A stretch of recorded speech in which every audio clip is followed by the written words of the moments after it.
Ladies and gentlemen, welcome to the Game Station podcast once again. I'm tired and I don't want to be here. That's true, I am. And apparently you are not unmuted. Interesting. Either that or you're just pretending to be.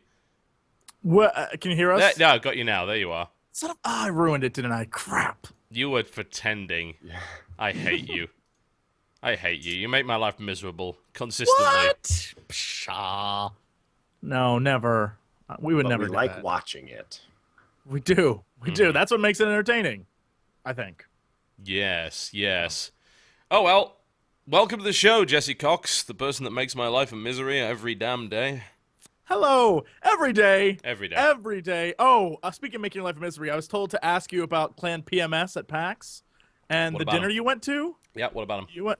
I was told that I should ask you about that live on Okay. air and if you enjoyed it or not. It was fun. Food sucked. Wasn't their fault. Drinks were okay, but the food was fucking terrible. Seriously, do you want me to slam a restaurant? I could slam a restaurant in Seattle if you like. I can't. There's actually several not? that we can slam. You and I went to lunch one day, and they were like, the Oh, woman's Christ. like, What was "Hey that? there, What- I'm a squirrel lady. Can I get you some lunch?" 25 minutes later, still nothing. Yeah, It was this like, is the what? time when we're like, yeah, we have to get quick lunch because we don't want to eat at the convention center because, you know, it's shit food, it's horrible, it's fatty, it's salty, you have to wait an hour in line for it, it's overpriced. So, like, let's go and get some proper food. So we go around the corner, and what was the name of the places? Do you even remember the name of this place? Ned's, Nods, Knox, Vods, I thought it Vaughn's. was, Vaughn's, maybe? I think it was Vaughn's. Did you guys eat at that's a grocery store? No, No, we definitely didn't eat in a grocery store. It wasn't that bad, although it was getting there. I'm trying to. I don't know what that was, but it was. No, that's. Now a- I'm curious. I feel According like to this, we- it's a shoe store if I spell it Vans, but Well, Vans is a shoe brand, so no, I don't know what it was, but it was like a block and a half away from the convention center, and it was just bad. It was an experience. Well, was the food good at least, or was no, it all bad? well, I service? mean, what annoyed me was I'm pretty picky eater, right? You know, so if there's a menu and it says it's got this stuff on it, then I expect it to have that stuff on it, not 3 other things that you didn't mention. It was amazing. They're like, let's just throw extra shit on there for him. He'll No! love it. And Timmy's like, what is this? This is not supposed to be here. Incidentally, I didn't do that because being a British man, what we just do is we grin and bear it, stiff up a lip, and then write them a stern, angry letter. A strongly worded, stern, angry letter later on in the day. That's how it works. But, yeah, I'm trying to find it. I'm looking... Vons. It's Vons, I think. Yes, It's I just said Vons. Huh. Yeah. That's like there's a It's Louis now C.K. Vons. bit where he's like, he goes into a deli and he asks the guy for a sandwich, and then he just made me a sandwich. He didn't ask what kind or what he wanted on it. That's what it sounds like happened to you guys. Yeah, it was Von's Roast House. I was not pleased. That was a bad experience. And then the other one, the PMS Clan dinner. Bear in mind, PMS Clan is like this huge female gamer clan, and then inexplicably they're partnered with the H2O Clan, which is a male gamer clan. Like, what's the relation between those two names? In my mind, I imagine it's like the Revenge of the Nerds party scene where they're just on both sides of the room, just staring at each other. It's like, let me get out my accordion. We're playing games together. I don't know why. I'm sorry. The fuck? I know that's offensive to everyone That involved. it definitely was. Yeah, now everyone for the PMS Clan hates you. Bear in mind there are several PMS Clan listeners to the show, so I know. I'm sorry. you're a dick. Love that the accordion is the instrument you chose. Oh, Jesus, what? It's a great movie. Revenge of the Nerds. Yeah. Man, we missed out. We should have gone to La Crêperie Voila, which is apparently nearby, 91% rating on Urban La Spoon. Creperie. Voila. The best restaurants have voila in the title. I tend to agree. And Stephen, welcome to the show from the channel StephenPlays. Could you not have got a more original name? Hello, everyone. This is like, I'm going to dodge that question. mhm. Let's get on to the next topic. Well, at least it's descriptive. I mean, you Yes, can't really people know argue what with they're that. getting into. It's like, who the fuck knows what Yeah. IndieStatik means? I mean, for God's sake. I'd Josh, like to welcome tell you what back. it means. Thank you. Static was the very first handle I ever had when I was 14 when I was playing competitive Counter-Strike, and then it just kind of stuck. And I was like, well, like static, like, you know, things that are out there that people are talking about. That's not noise. static. Interference with television signals. What? Or yeah, or something. Are you ironically, interfering with the scene, man? Are you trying Yeah. to stop the signal? Because you know you can't stop the signal. No, I can't. You cannot. You don't have the power or Sorry, the real deep, broadcast real jamming quick. equipment. Wow. Can't stop the signal, man. Oh, They're no. in I'll your stop. brain, man. It Stop. reminds me of that weird movie trailer that I keep seeing where it's like, the aliens Oh, make Branded? fast food. Oh yeah, I'm all over that. That's a remake. Branded is actually a remake of what is it a remake of? It is shit. I can't remember the name of it. I like that you're so dedicated to finding the answer to this. It's They Live. Yeah, I'm pretty sure it's a remake of They Live. Or is it? Yeah. That can't be right. Yeah. Oh, yeah, people are saying it's They Live. Yeah, it's a remake of John Carpenter's They Live with a bit of Mad Men involved in it. But yeah, I want to see that because it looks completely fucked out of its mind. It doesn't make any sense. Weird. I know it'll be terrible. It's most likely terrible. I mean, for one thing, they didn't screen it before releasing it to any critics. That's always a bad sign. Oh, so you know it's gonna be horrible. Yeah. It's so that's a bit of Wait. a bit of a doubt. Yeah, I'll definitely see that. But I'm gonna go see Dredd as soon as it comes out. That is looking great. For some reason, they managed to make a good Judge Dredd movie. You know why? It's because it has oh my god, Carl what's that Urban? actor's name? The guy who was also Bones in Carl Noah Urban. and- Yeah, Carl Urban is a badass. He's He was like the kind of only awesome. thing which made the Doom movie any good. I liked watching him. Oh my god, what is that? In Red, he was the NSA, FBI, CIA agent who was after Bruce Willis, and their fight scene was awesome in that movie. Yes. So if you haven't seen Red, just watch it for that scene alone because it's awesome. Speaking of Bruce Willis, the movie Jumper, I think, looks pretty good. You guys, not a Jumper. No, Shit, what's it Jumper's called? terrible. You're talking about Looper. Looper. Looper. Looper looks yeah. great. Yeah, Jumper was awful. That Yeah. Jumper. I really saw- did. It's like Hayden Christensen, another wooden role, ruins another potentially great sci-fi movie. God, please die. Oh, Looper looks great, though. I saw the other night. I forgot how much I absolutely hate Hayden Christensen. I saw the last Star Wars movie the other night on HBO. Christ. On HBO Go. I found, guys, you can get HBO Go now without owning HBO. It's awesome. So anyway, so if you want to like have a computer, If not you gonna want to tell have you a how- computer. it may be illegal. So shh. All right. So anyway, I'm watching this and it's kind of like reliving parts of your life you'd never want to relive again. And it's the final scene. So I'm watching them fight, right? And his acting is so, it's like, sorry, master, you'll never defeat me. It's like, what did George Lucas say in this kid? Was he getting like? There's a reason why he was hired to play the lead character in a film where the lead character is asleep 100% of the time. It's maddening. It's maddening. I don't understand. I think the fate of those three movies is perfectly summed up in the life of Jake Lloyd, the kid from the first one, who is literally like, I just don't want to be associated with movies anymore. Like he hates, like he's like, I get so much hate mail. It's not his fault that it's He was bad. like, I was just a little kid. I don't know what I did wrong. I think that sums up everything about the new trilogy. Oh, poor Jake Lloyd. Oh, that is depressing. All right, welcome to the Game Station podcast. We occasionally talk about video games. What's coming up in the show? We'll be talking about the games we've been playing this week, as always, rounding up some stuff. I have a feeling there'll be two games, which will be talked about quite a bit. Both have a 2 on the end. It's going to happen. Yeah, you have no idea what I'm talking about, do you? Absolutely not. And then we'll round up some news that's going around this week. And we'll have a look at a few trailers. We've got some interesting stuff, I think. Should be intriguing enough. And then we'll go for host topics and round up the show and see what happens. That's generally how we do things. Should be all right? Yes? Everyone seems really enthusiastic. Yeah! TGS podcast. We had a theme song going there for a minute, like TGS podcast. I'll tell you what we need to do. We need to find the guys that did the Awesome Notes theme, and we need to pay them a lot of money to make the TGS podcast theme in that style. We'll just hope that they're fans, and we'll do it for free. They won't. But we will try. We'll just leverage the game station. Like, you're not doing anything with all those bags of money that you get from us. Go buy us a theme song, you know?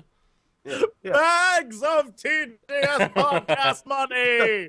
That's what happens when you walk into the studio. You're just like, ugh, get these bags of money out of Fuck, my way. why is there so Money. money everywhere? All this Jesus. money. Yep, that's true. True. You realize now this will be a thing on the internet. Like, God, Yeah. they're so rich. They roll around in money all day. It's supposed to be a joke. I don't believe in believe bean bags. I've got so much money to lay on. Dear I just God. roll around in money all day. That's what I do. It's true. Indeed it is. All right, let's talk about the games we've been playing this week. So the question is, which of the twos do we want to start with? Let's go around the room for a second. Okay, who has played Torchlight 2? I have not. Fucking not. seriously? Really? Nope. Seriously. Jesus Haven't. Christ. Who has played Borderlands 2? Haven't done it. I can't play till Friday. I'm sorry, I can't. I promise. At least Josh is carrying the show. I At got least to play he's here Borderlands. to say useful things. Sorry. I felt I'm really bad, playing other actually. things. My Bollocks, Borderlands well, 2 story, when I was fine. at PAX. Okay, well, we'll get on to that in a minute then. So, what have you other two louts been playing? Let's start with you, Stephen. What the hell have you been playing this week? What's been going on? Actually, I've been playing a lot of retro titles. I've been playing a lot of Genesis games. Okay. For example, the other night I played Toe Jam and Earl for the first time. Oh my. For the first time? For the first time, I've actually never Oh. played it, and I got to play it on a cart, which was cool. It's an interesting title. It's very amazing. different. It is. It is very different. So why don't you explain to the 95% of people that probably haven't played Toe Jam and Earl because they're more than likely 8 years old, what exactly it's all about? God, it's kind of hard to explain. Actually. I didn't beat it, but I wandered around, literally wandered around, because that's kind of what the game is. You play as these aliens from the planet Funkatron. You wander around a floating golf course in space, Yep, sounds then- about right. Continue. and then you pick up presents, and you don't know what's in them. You go to your menu, and you can actually use them. Some are useful, some are not, and you have no idea what they do till you use them. And then you take intergalactic elevators to higher golf courses. And I never beat the game, so I'm assuming that after you get, or you collect spaceship parts. It's like Pikmin before Pikmin. Mhm. Eventually, I'm assuming you collect all the parts and you go back to Funkatron. Also, there's an interesting mode. Before you actually start the game, you can make beats. You can actually go and hit buttons and do fat jams. I did that for like 20 minutes. Specifically Fat Jams, yes. In fact, Specifically fat jams. the Sega Genesis cover does have the word jammin' written on it. So It is does. jamming. fat jams are occurring at this The time. 90s. God. Interesting, really, considering that it was made by Johnson Vorsanger Productions, which sounds like the least jammin' thing on the planet. I mean, it's a weird game, but jamming is a good way to describe it. I would say it's jammin'. definitely jamming. It's just And it- so 90s. It's so 90s. So the Yes. only thing missing from that cover was the words radical, cowabunga, and bodacious, and that would have Those been are the all on the back. quintessential- It's weird because Toe Jam's like almost a roguelike. That's the weird thing about it. It actually has mechanics very similar to roguelikes, which is why it was really hard for console fans to understand it, because you didn't really have those games on consoles at the time. So it is really odd. It's so difficult to describe. I grew up with like Super Nintendo games, and my wife grew up with Sega. So now that we're married and we're together, I'm trying to experience a lot of the games that she grew up with. So we've been buying a lot of Genesis games, and I've been playing like Altered Beast and some of the Sonic games. And Altered Beast, wow. I'm so Sure. sorry. she grew up with that. It's like, oh, you got to play it. It's so fucking terrible. It's so awful. So bad. Whatever. It's amazing. No! You No, The Genesis Altered version Beast- sucks. Sorry, At guy. least the arcade version is okay. The Genesis version just... It's horrible. It's a It's bad balls. game. The PlayStation 3 one that you can download that you could get for on PlayStation Plus is amazing because it's as bad as you remember it being, but It's you worse. just can't die. You like there's nothing in the game that is like, oh, I need to watch out for my life. You just keep getting lives. It's like, here, just beat the There's game. no way to end the And misery. you're just like, draw, like that's your attack. And then you become a muscular guy and like, "Rrr, rrr," and then you become a wolf. The stages of human evolution are scrawny guy, big beefy guy, wolf man. That's on your level 1, though. You get to become all sorts of stupid true. crap as you go through the Dragon game. man, bear man, Yeah. bear men. Not what you think. No, No. no, no. As it turns out, no, it is not. Not at all. They are in my neighborhood. But the question I have to ask is, have you got around to playing either Shining Force or Streets of Rage yet? No, we're trying to get the cards. Do both so of those things. I gotta Streets of find Rage. those. So good. Actually, I was gonna Golden ask you guys to Axe? recommend me games. So yeah. Streets of Rage, Golden Axe. Golden Axe, yeah. Golden Axe 1 and 2. I wouldn't really recommend 3. 3 kind of goes off the rails a bit, but 1 and 2 definitely. Streets of Rage 1, 2. 3 is pretty good as well. Shining Force, certainly. Like, that is a great, great tactical RPG in the vein of Final Fantasy Tactics. It's awesome. The second one is better, but they're both really, really good. Phantasy Star. Those Yeah. were that was a good series. Yeah. They were a if bit you weird like- as well. They were a little bit. Yeah, if you like helicopter games, like tactical games, the Strike Desert games, like Strike Urban Strike and Jungle Strike. Oh, so good. Those games were great. Yeah, I had the Sega channel for the year and a half that it was available, and it was such a good point in my life. Yep. So many games. Yep, so many games. There's some good stuff. Like, was RoboCop versus Terminator on Genesis? Or was it just Yeah. SNES? Yeah. I think it was on Genesis also. RoboCop versus Terminator was fucking brilliant. What a great concept. Really? It's like, hey, let's take two silly 90s action movies, just mash them together for no apparent reason. RoboCop is fighting the Terminators. Why? Who fucking knows? But it's great. It's just a Contra-style platformer with it's got the whole 8 degrees of aiming kind of thing going on with it. It's got some nice platforming, really good weapons. Those were, RoboCop versus Terminator was so good. Was Kid Chameleon on Genesis? Yes, and it was good. Yeah, Kid Chameleon is awesome. We need I had to look this a up new to Kid verify. Chameleon. But I feel like the only game you need to focus your time on is Night Trap, which I believe you can play Oh god, on the Genesis. No, you can't. You need a Night Trap is a Sega CD game. Sega CD, whatever. If you want to get a We Sega got CD, oh god, See? We Play Night did Trap. get a Sega CD. Find Night Trap. Play Night Trap. Record you playing Night Trap. Enjoy the free $1 million because that's pretty much what that game. That game is the greatest game ever made in the history of mankind. it is Because terrible. it has a song, Night Trap. Something, Night Trap. I'm sold. It's got a, sold. and the girls in the game sing it. They're voiced over. Someone came in and dubbed over them singing their own song, and so it's like Night Trap, and their mouths keep moving. They're like, it's fucking. The hilarious thing about Night Trap is that there was actually a lot of controversy surrounding this game. Like, it was removed from shelves in 1993.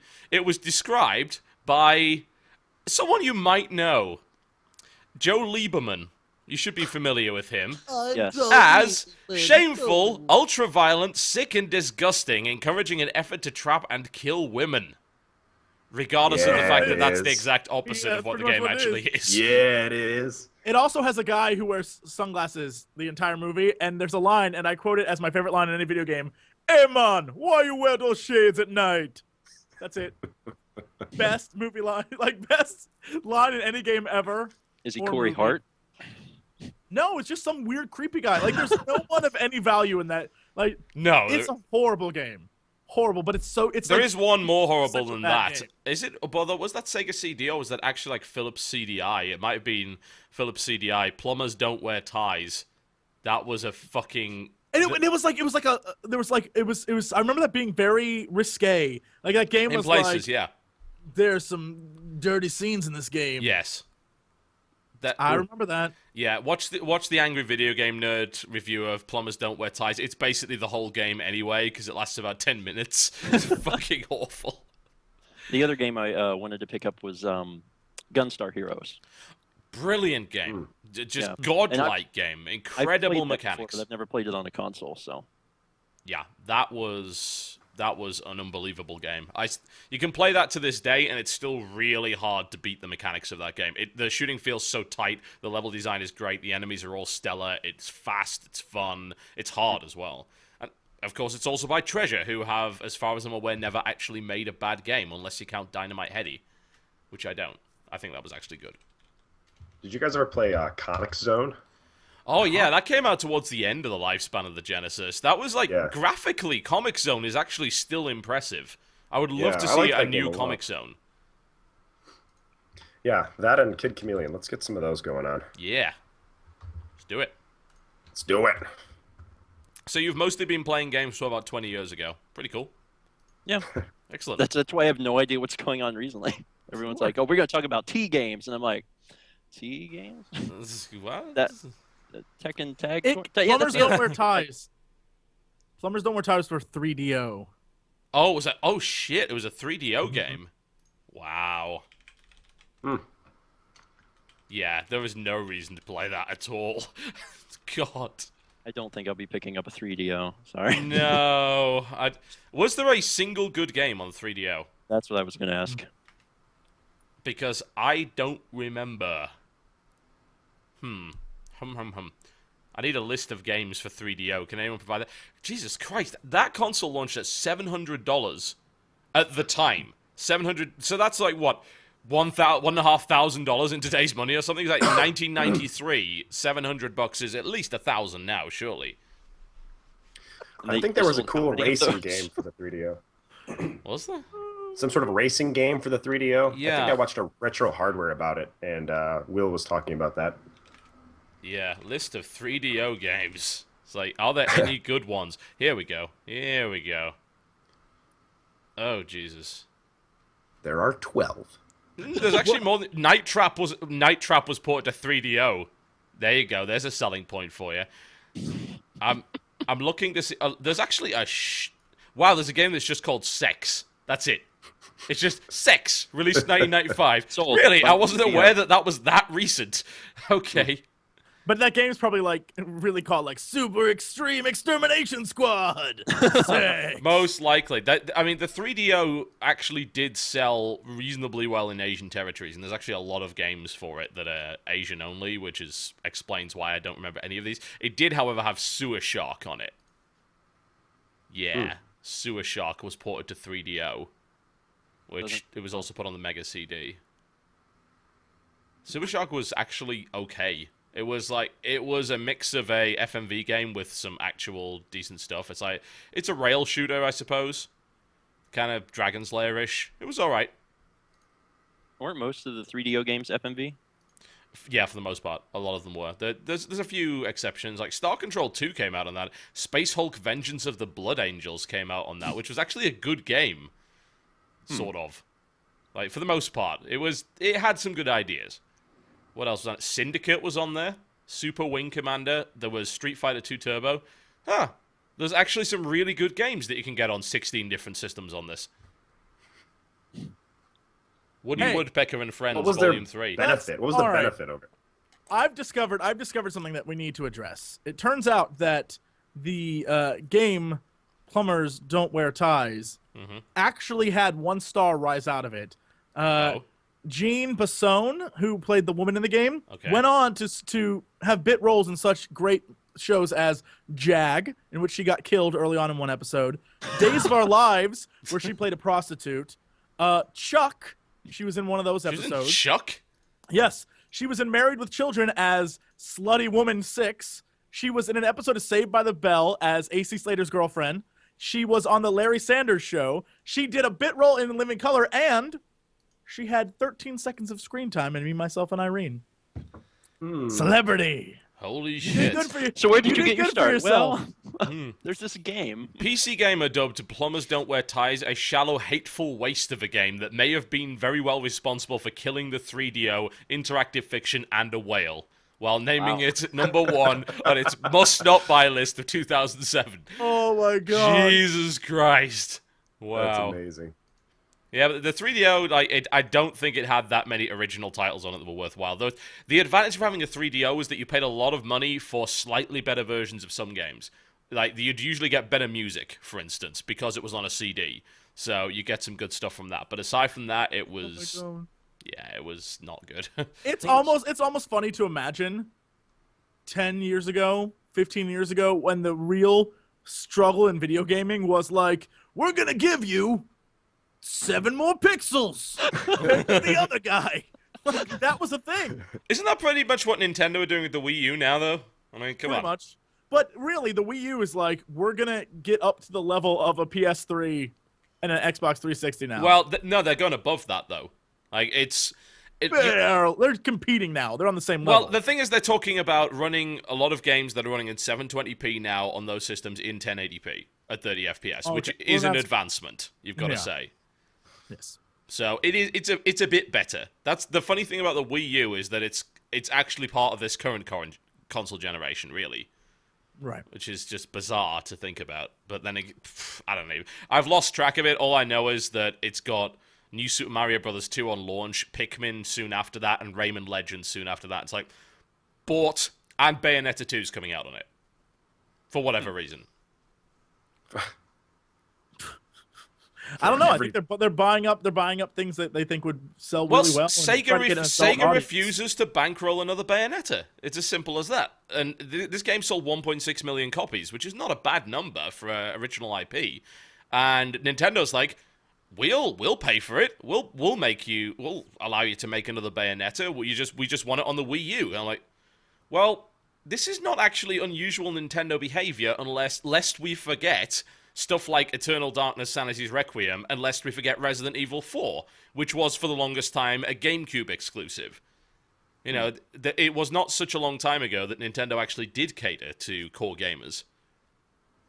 It's not inconceivable that that's actually what they want to do this time around. Mm. So I'm cool depressing. with it. A lot of people in chat are saying it's still 30 FPS, though. I was unaware of that. Yeah, it's still 30 FPS. It's like... console gamers. Well, this is the problem. It's like you made a system that's slightly more powerful than a PS3. And it's like, okay, so you can deal with 1080p, but you can't deal with 60 frames per second. Then again, just think about PC hardware. Think about modern games at the moment. And think about how many of those modern games you can run at 60 frames per second at 1080p. And how much you have to pay for a system that can do that. A bit. Yeah. A fair bit. It's crazy. Yeah. Yeah. So it's understandable. You know, the next generation will have that, and then we onward to 4K, I suppose. Yeah, we'll see how that turns out. I think they've got a lot more problems to worry about before that happens, but we shall see. We shall see. All right, Jesse, what have you been playing this week? I assume it wasn't 3DO. No, it was not. I've been all over the place. So the other day I was on PlayStation Plus. I love that thing to death, and I got all sorts of like indie-ish games. I got Double Dragon Neon, which is so much fun to play. That's free on PlayStation Plus right now, yeah. Totally free on PlayStation Plus. I might try like I said, I like best games like that, $4.99 you'll ever spend per month. Yeah. It's really simple fun. I can't even describe it. It's just silly fun. The music is if you guys have ever, I think I played it once on one of my live streams. If you guys ever heard I think it's called Wirt's Castle of Inspiration. It's a rock version of the Mario Brothers like dungeon music.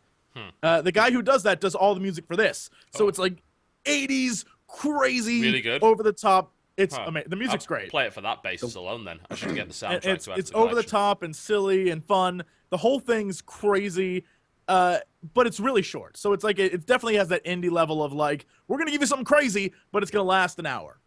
It's definitely a fun play with a friend game that's kind of cool. I also saw that they had a Blood Rain. I think it's called like Blood Rain something. A while ago, I don't know what it was. Was it Redemption or something? A while ago, they did a Blood Rain game that was in 2D. Blood Rain. Yeah. It's a 2D Blood Rain game that's very quick, and I was like, I haven't seen one of these in forever, and it was free, so it's like download. It's pretty good. Actually. It's a side scroller, and you run across the screen, and you can like still bite guys' necks and make them bleed, and you do backflips and jumps and stuff. It's really fun.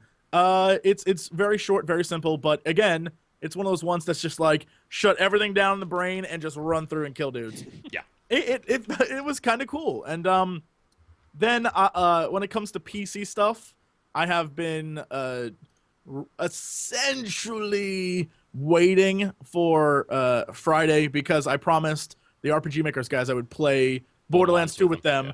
And in the EU, they don't get it till Thursday night, which is some baby back B. So yeah, that's how it is. That's weird. Yep. And also I started.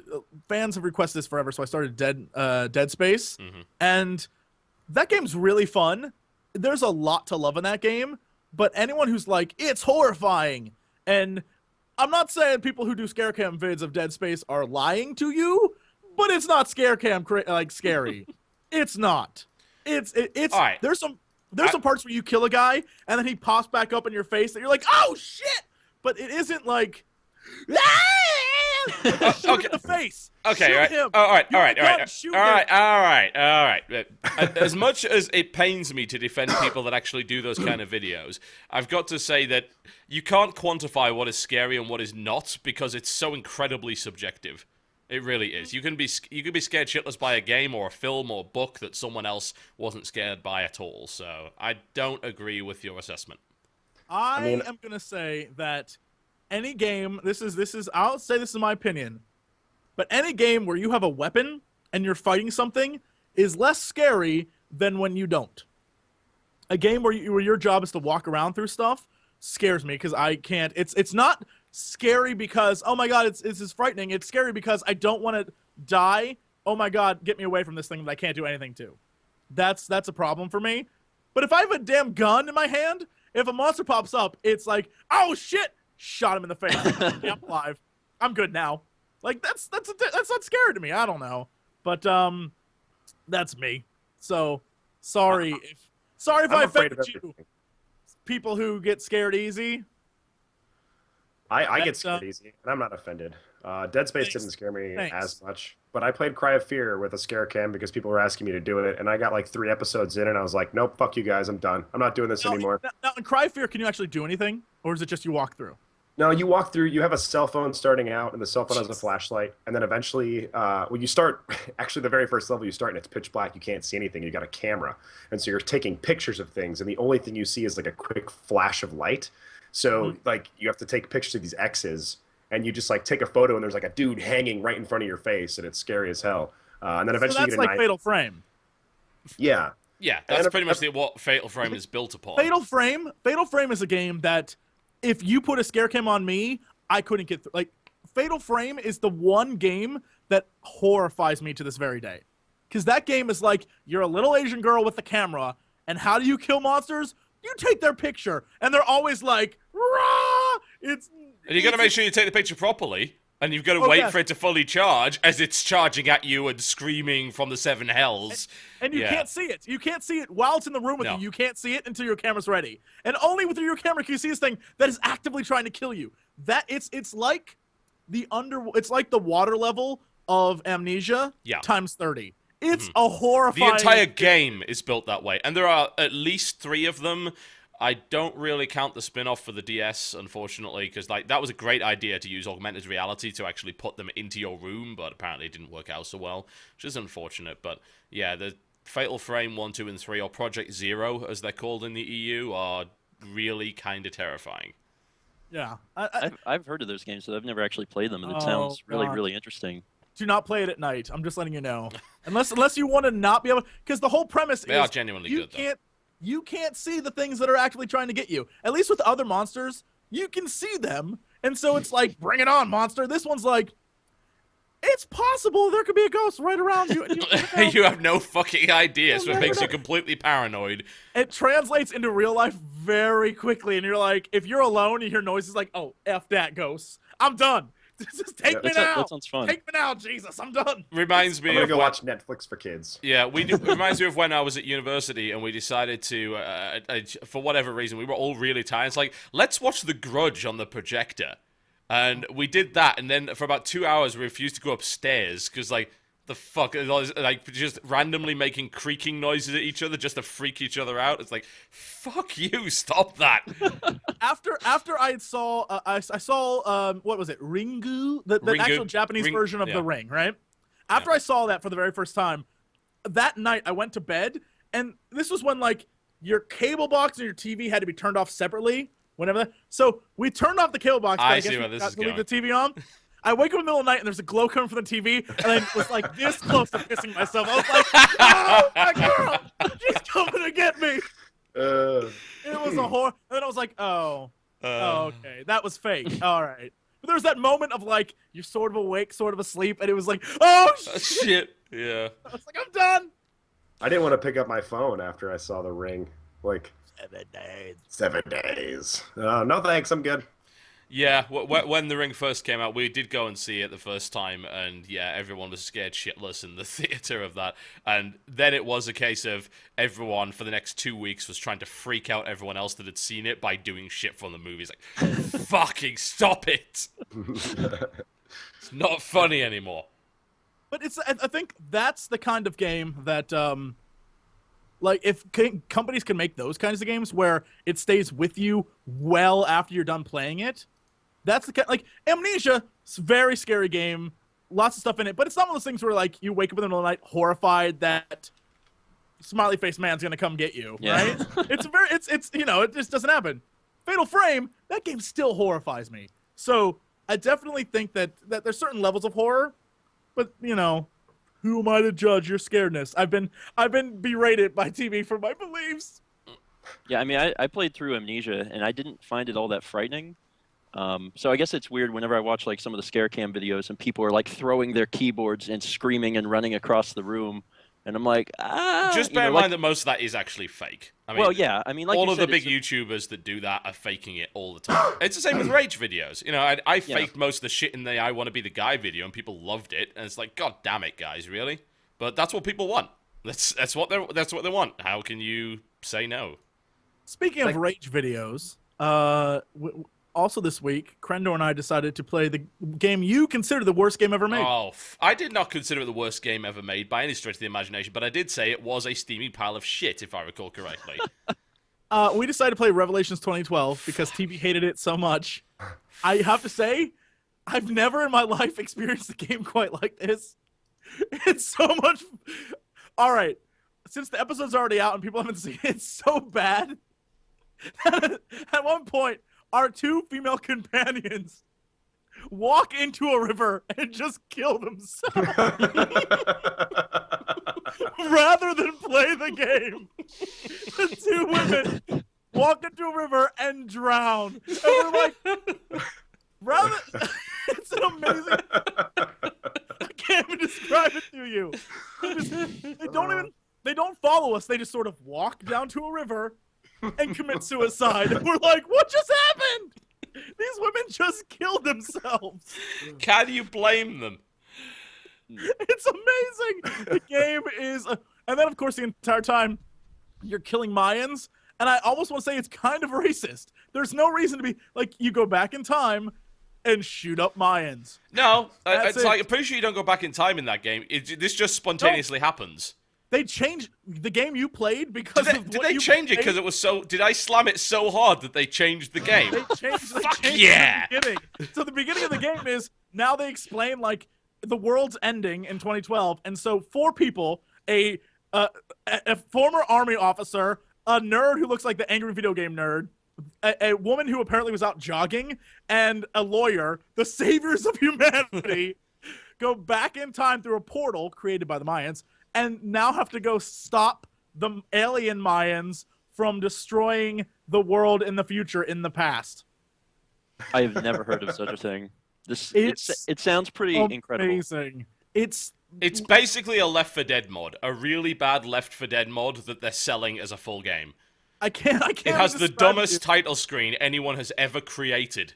They have an intro to it now. The intro is... Yeah, I saw that. It's like, holy shit, why? The intro uses, I think, like, clip art. Like, there's one part where it's like, oh, dude, they found some guy to do a voice. Like, they're like, we want a deep voice, and it's some guy's like, hey, everybody. So he's like,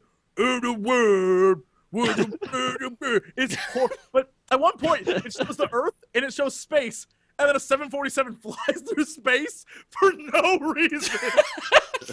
Like, what? What is happening? It is the best freaking, like, people were like, why are you playing this? It sucks. I was like, that's the point. It's so bad. We have to see where this goes. There's no, a you boss don't. fight. There's boss fights at the end of, like, you know, it's like Left 4 Dead where it's go through 4 levels and at the end, you know, you get out of wherever you're at. This one, it ends with a boss fight. And the first boss fight are these giant skulls that attack you, and you have to shoot the skulls in the brain.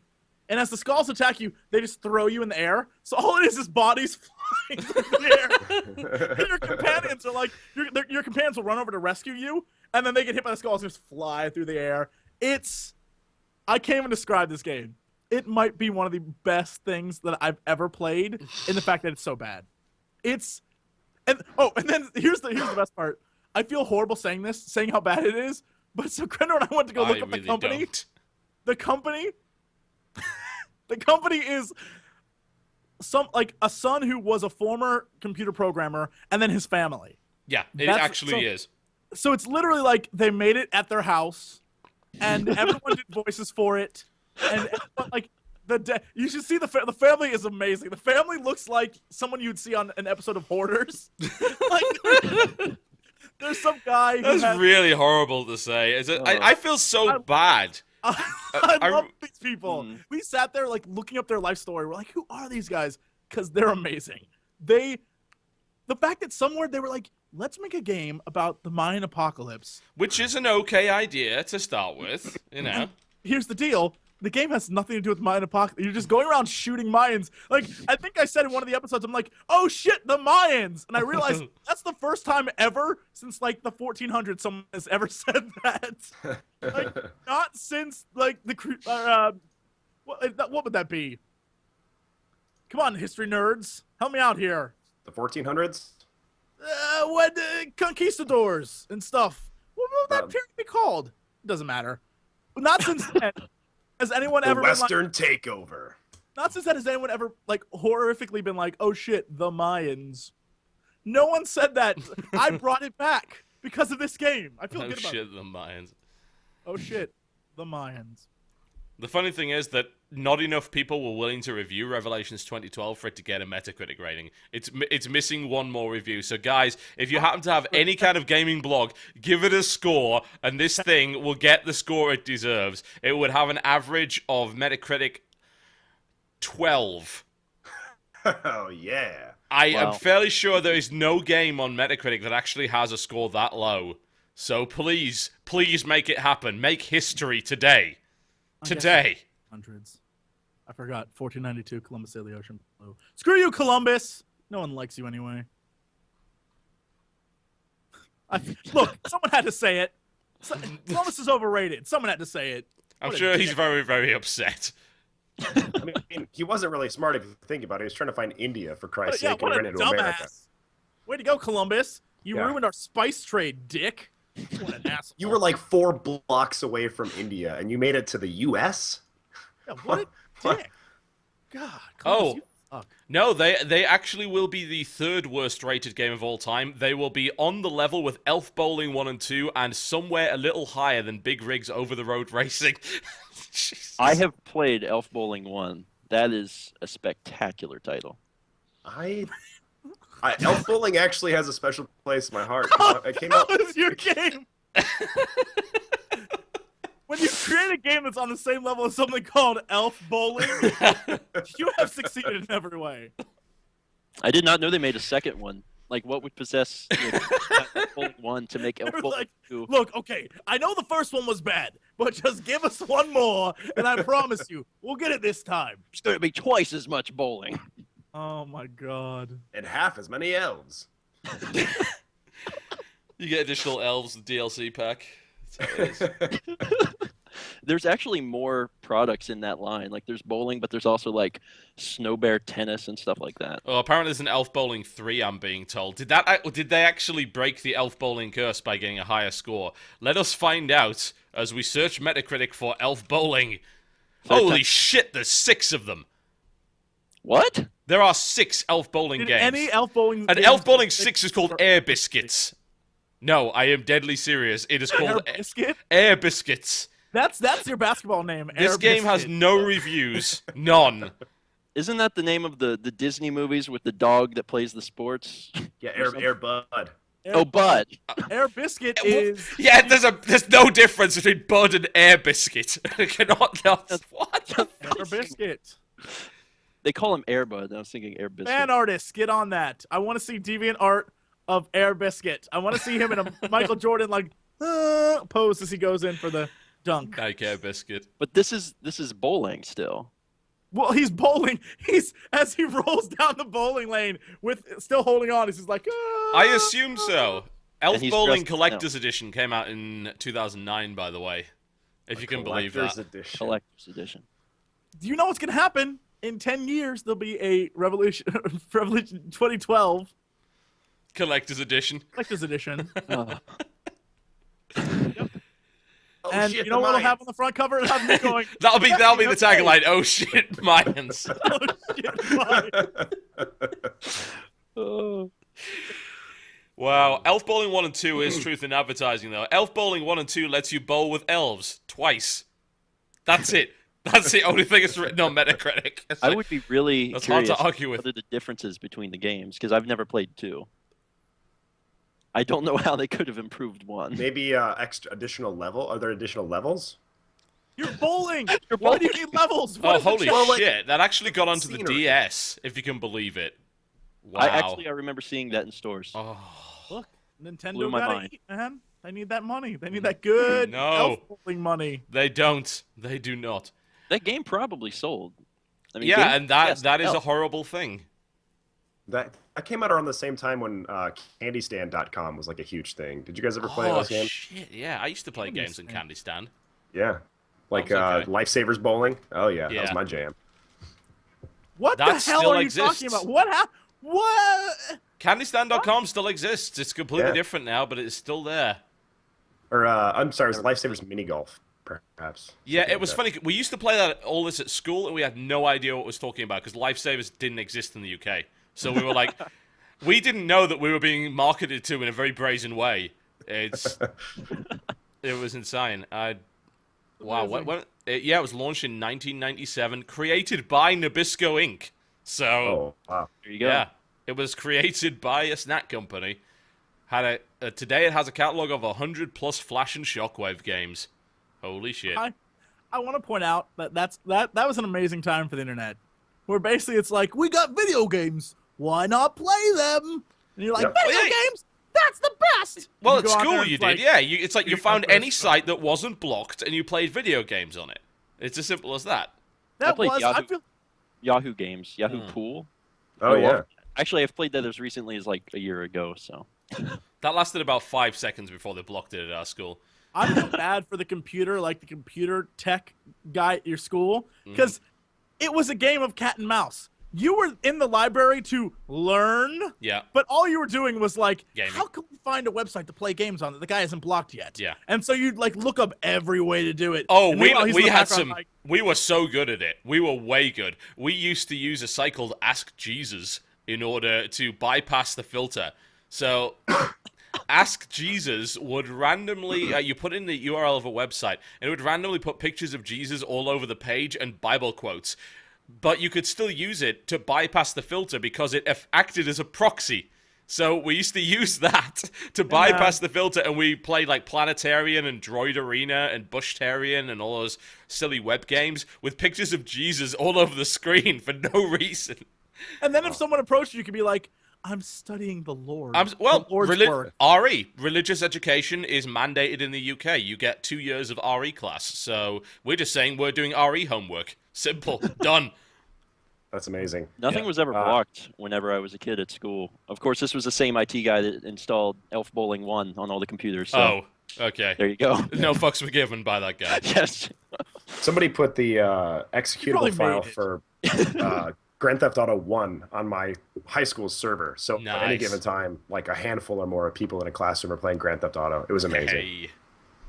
Junior year, I think. And I'm so, a year of serial killers was born. I don't know. The first Grand Theft Auto was like, meep, meep, meep, meep, meep. I'm driving my car around, top down view. Meep. I love GTA is too. totally playable. GTA Yeah. 1 and 2 are still completely love that fantastic. game. It's mostly because, like, the shooting mechanics were really good and the driving was really fun. Like, the cars would slide around all over the place. So, it was totally fine. I think they have stood the test of time better than GTA 3 has.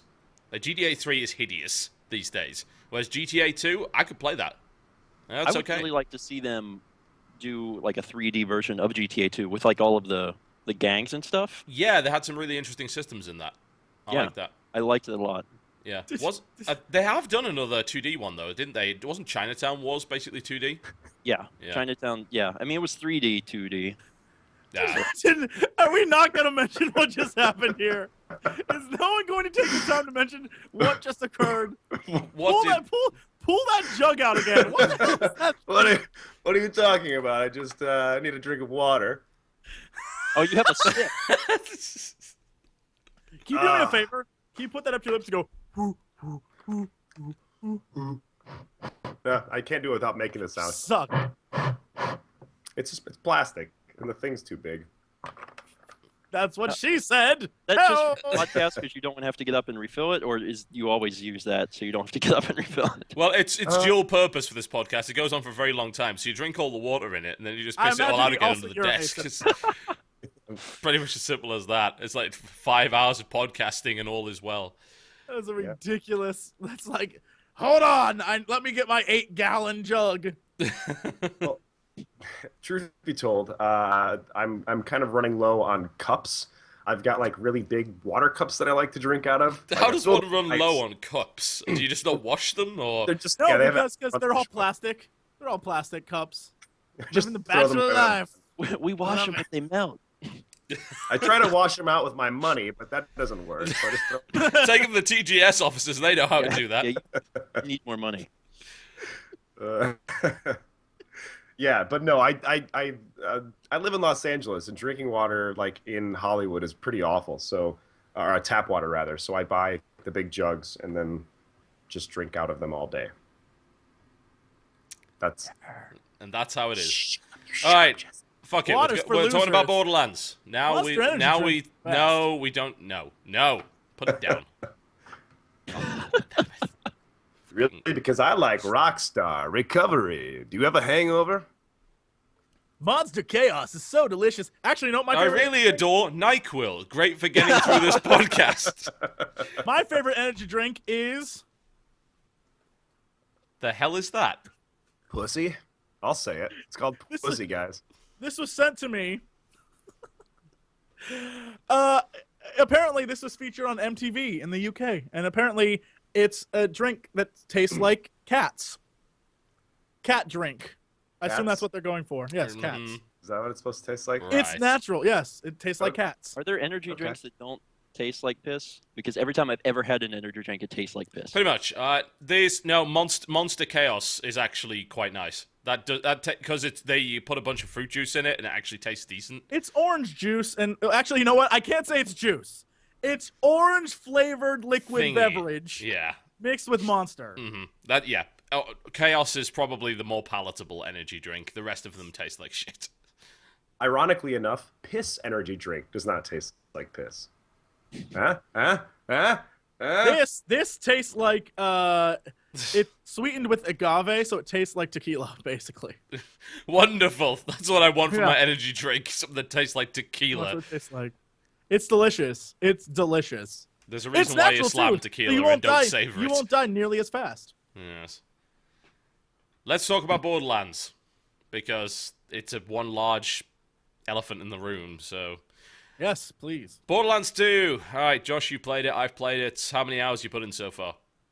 I honestly didn't. Maybe an hour because I played it. I've played like 3. Yeah. So, what are your impressions thus far? Well, admittedly, I had not played Borderlands 1, so that was my first misstep. I wouldn't necessarily shame. say that that's a misstep, and I'll talk about why in a second.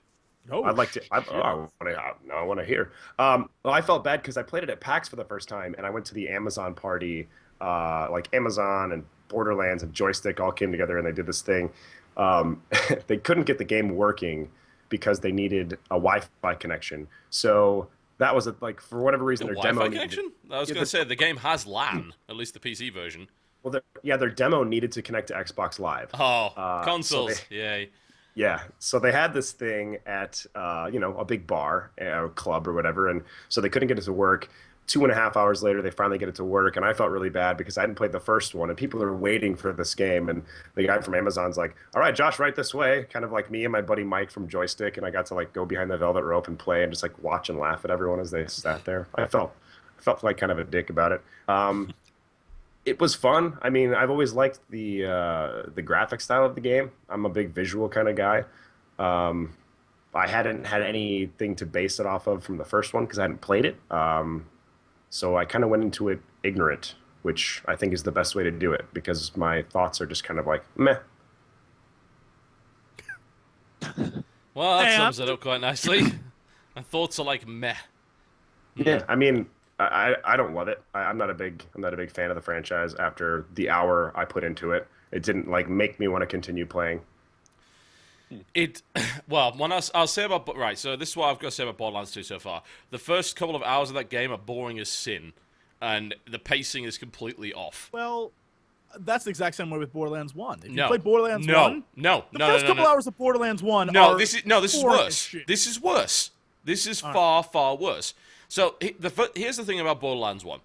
Borderlands 1, you go in, you've got the whole scripted thing, which I wish you could skip, but you can't. It's like, welcome to the peaceful town of Firestone, blah, blah, blah, blah. I will open this door, bandits attack, fight your way through there, and then you kind of set the town up again, which takes about 20 minutes, and then you at least have quite a bit of freedom. In this, it takes almost, I would say, probably a good 90 minutes, especially if you're kind of taking your time, to get past the initial tutorial section, which teaches you nothing, I might add, especially if you've already played the game. I mean, the Borderlands are simple enough to begin with. The only thing you need to know is, it's a shooter, but there's loot.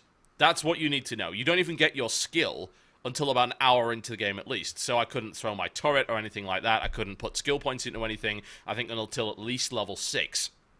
So you go through and you start off and you're basically tied to this fucking claptrap. Yeah, not literally, but you might as That's well like be. the first one. That's like Borderlands 1. No, because you are literally tied to this guy. Like, you have to stick with him because you cannot progress without him being there constantly with you all the time.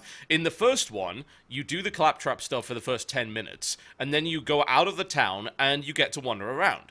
But in the first one, it's like you go out of the town, then come back. And out, and yes, back, and yep, out, and I back. accept and that. that. gets old after a while. So Yeah, I accept that. That's fine. But by they that point, change it? you do get to move on, and you still have a lot more that you can actually access. With this, you are stuck with this guy in a fairly linear fashion until you get to this tiny little town where you do a couple of missions, and then you're stuck with him again for a bunch more time. And he's fucking annoying. Like, he's not cute. He's not funny like the first Claptrap. He is a dick.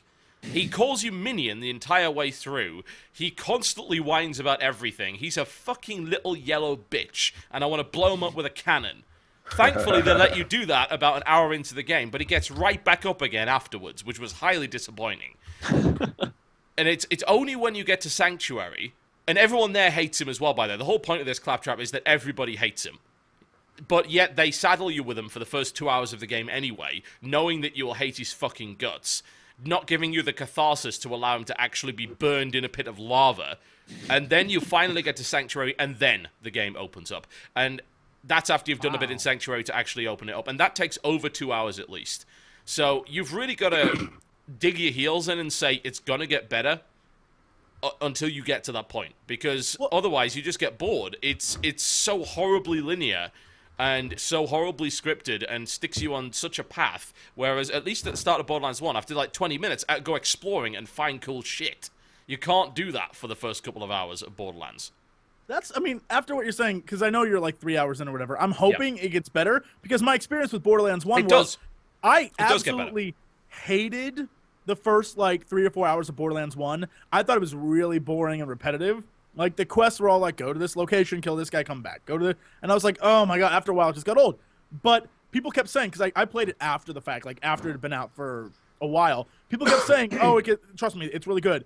It is really good. Eventually, Borderlands 1 becomes a terrific game. Yeah, I beat the first game, and I did it solo as well. People keep saying, oh, it's terrible without other people. I disagree.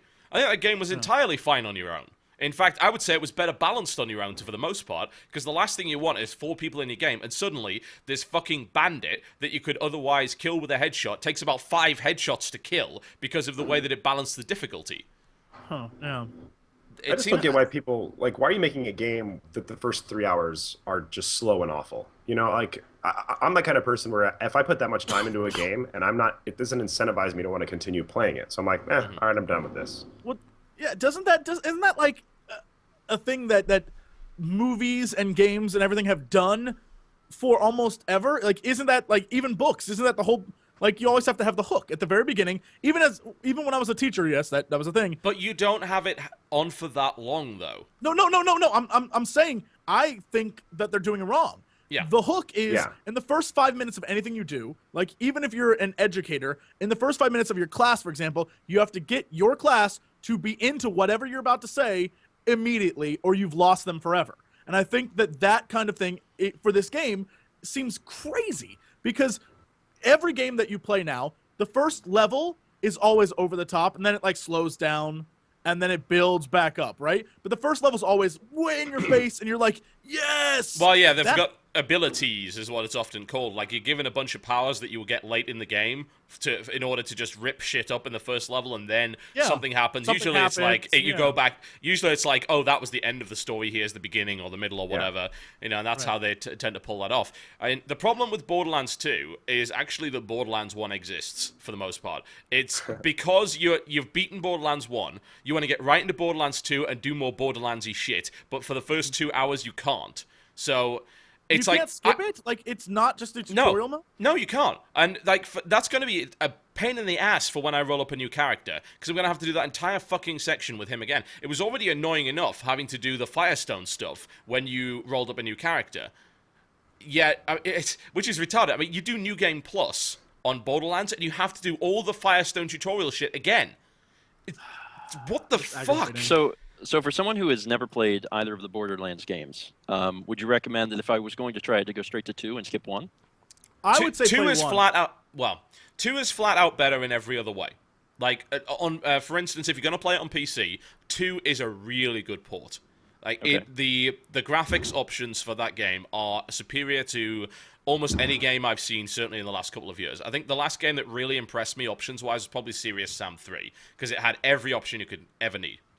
Borderlands 2 is a world apart from Borderlands 1 because it has all those options. Borderlands 1 does not on PC. You have to mod that game to make it work properly, which is a huge kick in the teeth. If you're playing on console, you should just get it on PlayStation 3 because it's free at the minute on PlayStation Plus, so you get it for free. Just fucking get it. Well, are you going to miss, like, story elements by jumping? Not a fucking thing. Are you sure? No. There are a couple of characters that you get to meet. Like, most of the characters that you even gave a shit about in the first game are all in Sanctuary anyway. So you meet them in the first 2 hours, like, hey, it's Dr. Z again, or hey, it's the guy that sold me guns, or it's Scooter again. And you sometimes you run into some of the old cast. I mean, you know, this is not spoilers. Everyone knew this. This was in the fucking trailer. You know, you run into the old crew from Borderlands 1, which is cool. But the thing is, you don't need to know anything about those characters for them to be interesting. They're still interesting, even if you don't know a thing about them. And the ending for Borderlands 1 was terrible, to the point where they actually take the piss out of it in the intro to Borderlands 2. They do that. They say, basically they said, they opened the vault and it was just full of tentacles and disappointment. And that's verbatim what they say, which is great. And they're like, yeah, our ending fucking sucked. We are so sorry. And, you know, and that's cool as well. But at the end of the day, I'd say Borderlands 2 is still a better game in pretty much every respect. It's better balanced. The weapon generation system is much cooler. You get way wackier weapons way earlier on. Like, I found elemental weapons at, like, level 3. So I was running around with a Maliwan, which was burning everything at level 3. I found a gun that I could reload and throw as a grenade. You just throw the gun away, and it explodes. It becomes a grenade, essentially. I've got this triple-barreled...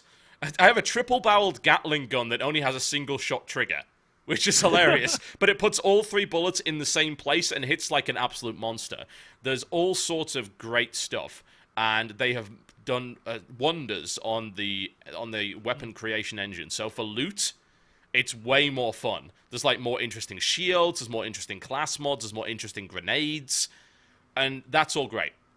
The problem is that the game it is really an incremental upgrade on the original. There is very little new, at least from what I've seen so far in the game. It's the same thing. If you didn't like Borderlands 1, you will not like Borderlands 2, because it's the same thing. They have the same problems with the skills, where pretty much everything's a passive or a proc. They only have one active ability per class, because consoles don't have enough buttons for any more. It's true, though. It is. I mean, you wouldn't have the buttons for it. And I guess they didn't want to make you select stuff. So every class only has one skill, but then they've got a bunch of talents, but they're all passives. Like, the first 5 points of my levels, I went into minus reload speed. Whoopity-doo. God, that's entertaining. You know, in the first few levels of Torchlight 2, I could whack someone with a giant elemental hammer, spawn fucking bats out of my gun, and make corpses explode. That's a little bit more advanced than what Borderlands is capable of. So, yeah, it is more of the same but better. There is little innovation there. What innovation was in that genre already happened with Borderlands 1, and they haven't really put anything new in with Borderlands 2. But it is more of the same but better, amped up to 11. And if that's what you're after, by all means. So are they selling, like, one of the things that I liked is I actually like, except for the ending, you're right. I actually liked what story there was in Borderlands 1. And so are you saying that there's more of a plot now? There is more of a plot. 2? Well, your antagonist is set up from the very start as Handsome Jack, as everyone knows from the trailers. But there's a couple of other things in play. There's a number of different factions going on. You've got the Resistance who are in Sanctuary, the Crimson Raiders, who are basically remnants of the Crimson Lance that got abandoned after General Knox was killed in the DLC. So it's like, yeah, Crimson Lance are a bunch of bitches. They're not going to come pick you up, so you might as well join us. So that's why you've got some weird Crimson Lance kind of crossover there. There is more story, I would say, and the characters are perhaps more well-rounded. They're still all massive caricatures, which is fine, because that game doesn't even know what the word subtlety means. You know, there are... Come on, there are monsters in that game called boner farts. I shit ye not. Boner farts. Hey, it's a Mad Max post-apocalyptic dystopian future, okay? Yeah, there's boner so. farts all over the place. They don't have the luxury of naming stuff with subtlety, okay? Yeah. You need to know what it is. What is that thing? Can that thing hurt me? Can that thing kill me? And does it have a boner? You need to know these things in the future. Boner kills are the worst. Yeah, and you don't want to mess with the kill boners. Those also, about 20 minutes awful. in, you'll be hearing an awful lot about Butt Stallion, by the way. Handsome Jack and his Butt Stallion, which is apparently made of diamonds. Like, Handsome Jack is really... He is a fucking dick. Like, he is a seriously nasty piece of work, but he does have some good funny lines, and he constantly taunts you throughout the sections at the start, and he's, like, trying to demoralize everyone, which is really awesome. So, you know, it sounds like I'm ragging on the game a lot. I'm really not. It's just, I was hoping maybe that they take the formula and do something with it. It's the same Borderlands that you either liked or hated in the first place. So, but then again, they've also got that 2-hour start where it's like, but you're trying to sell me the game that I already know this. Why the fuck can't I skip it? I guess maybe they're assuming if you're going to play this, you like the first one, so it doesn't matter if you know, I don't know. Or maybe you'll just soldier through it anyway. Yeah, if you're playing with friends, the first 2 hours of the game is going to be you guys dicking around anyway. So you might as well dick around and have fun. But there's nothing you can't dick around though. Like for the first 2 hours of the game, you don't have like vehicles or anything like that. So there's nothing fun you can actually do. You've just got to follow Claptrap and do everything he says. That sounds amazing. Yeah, it really isn't. You know, at least there is one interesting character there. Sir Hammerlock, who is like a British safari hunter marooned on the glacier, and that's pretty cool. Because he is a great character. He also argues with Claptrap a lot and electrocutes him on purpose and does dickish things to him, so that's good. You get a bit of catharsis out of that, but Claptrap still lives through it, so that's the disappointment at the end.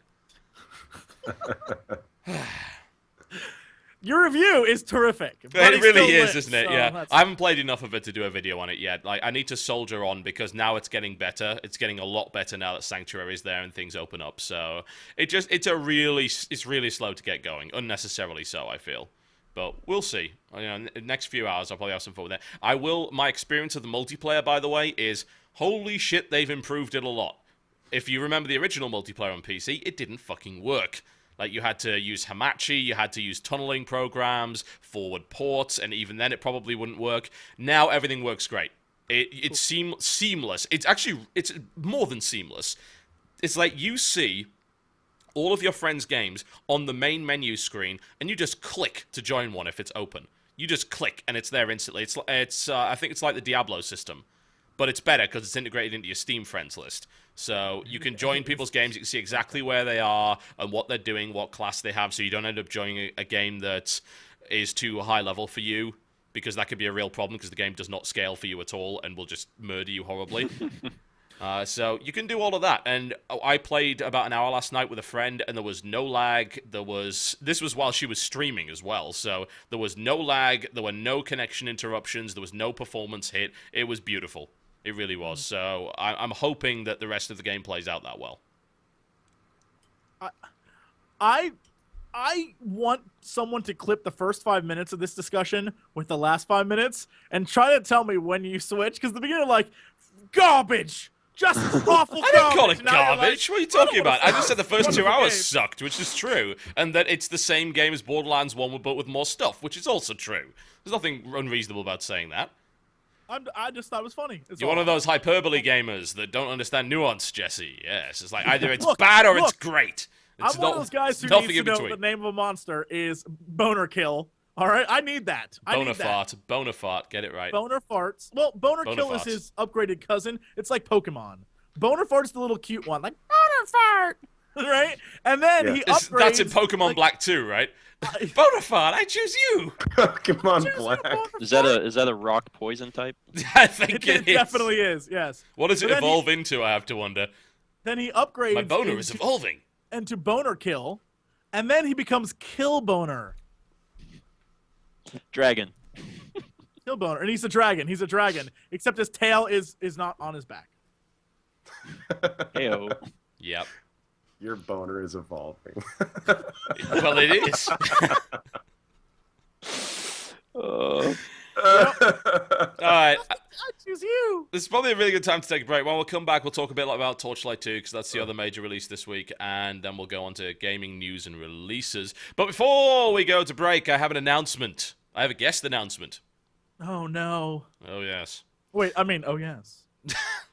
So, guest announcement. The TGS podcast on the 3rd of October will be welcoming special guest Felicia Day to the show for the duration of the podcast until Jesse creeps her out and just scares her away. Oh, I'm gonna have photos of like I met you here, and I met you here, and I met you here, and still you don't acknowledge me. I love you. Here's a Felicia lock Day. of your hair that I clipped from you while you weren't looking. Felicia Here's Day, a why don't copy you of love? the restraining order you have against me. Why don't you love me? Felicia Day? That's true. That's true. I'm going to make it the most awkward thing ever. I'm gonna let you know right now. It's gonna be. I just one of might those not things even do this show. If her PR people are watching right now, it's gonna be awkward. So you better let her know. I'm coming full crazy.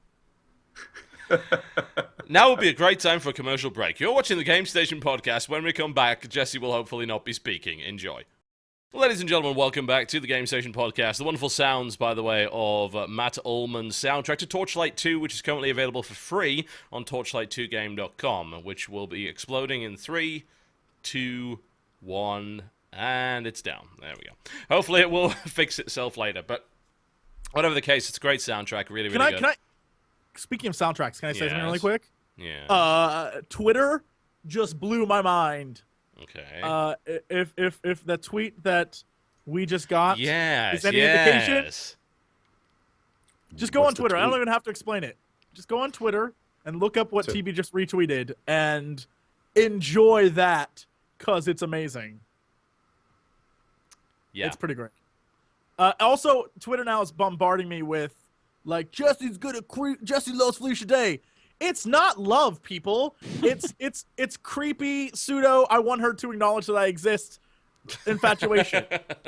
And that's the best kind. If I have to tell the story many times, I'll tell it again. She and I have met at least 6 times now, and many of those times we've actually done stuff together. And every time she meets, she goes, Go "Oh, it's nice to on. meet you. Who are you?" And I'm like, "Like 6 weeks ago, we were just on stage together. Why don't you love me?" Like that kind of stuff. There's actual footage of we were on like a podcast together. She actually bumped me from a podcast last year at last BlizzCon. We've been on stage together. I presented an award to her on stage once. It's that kind of stuff. So I'm just like, damn you, Felicia Day. one of these days you will. I feel like I'm borderline about to kidnap her and be like, why don't you love me?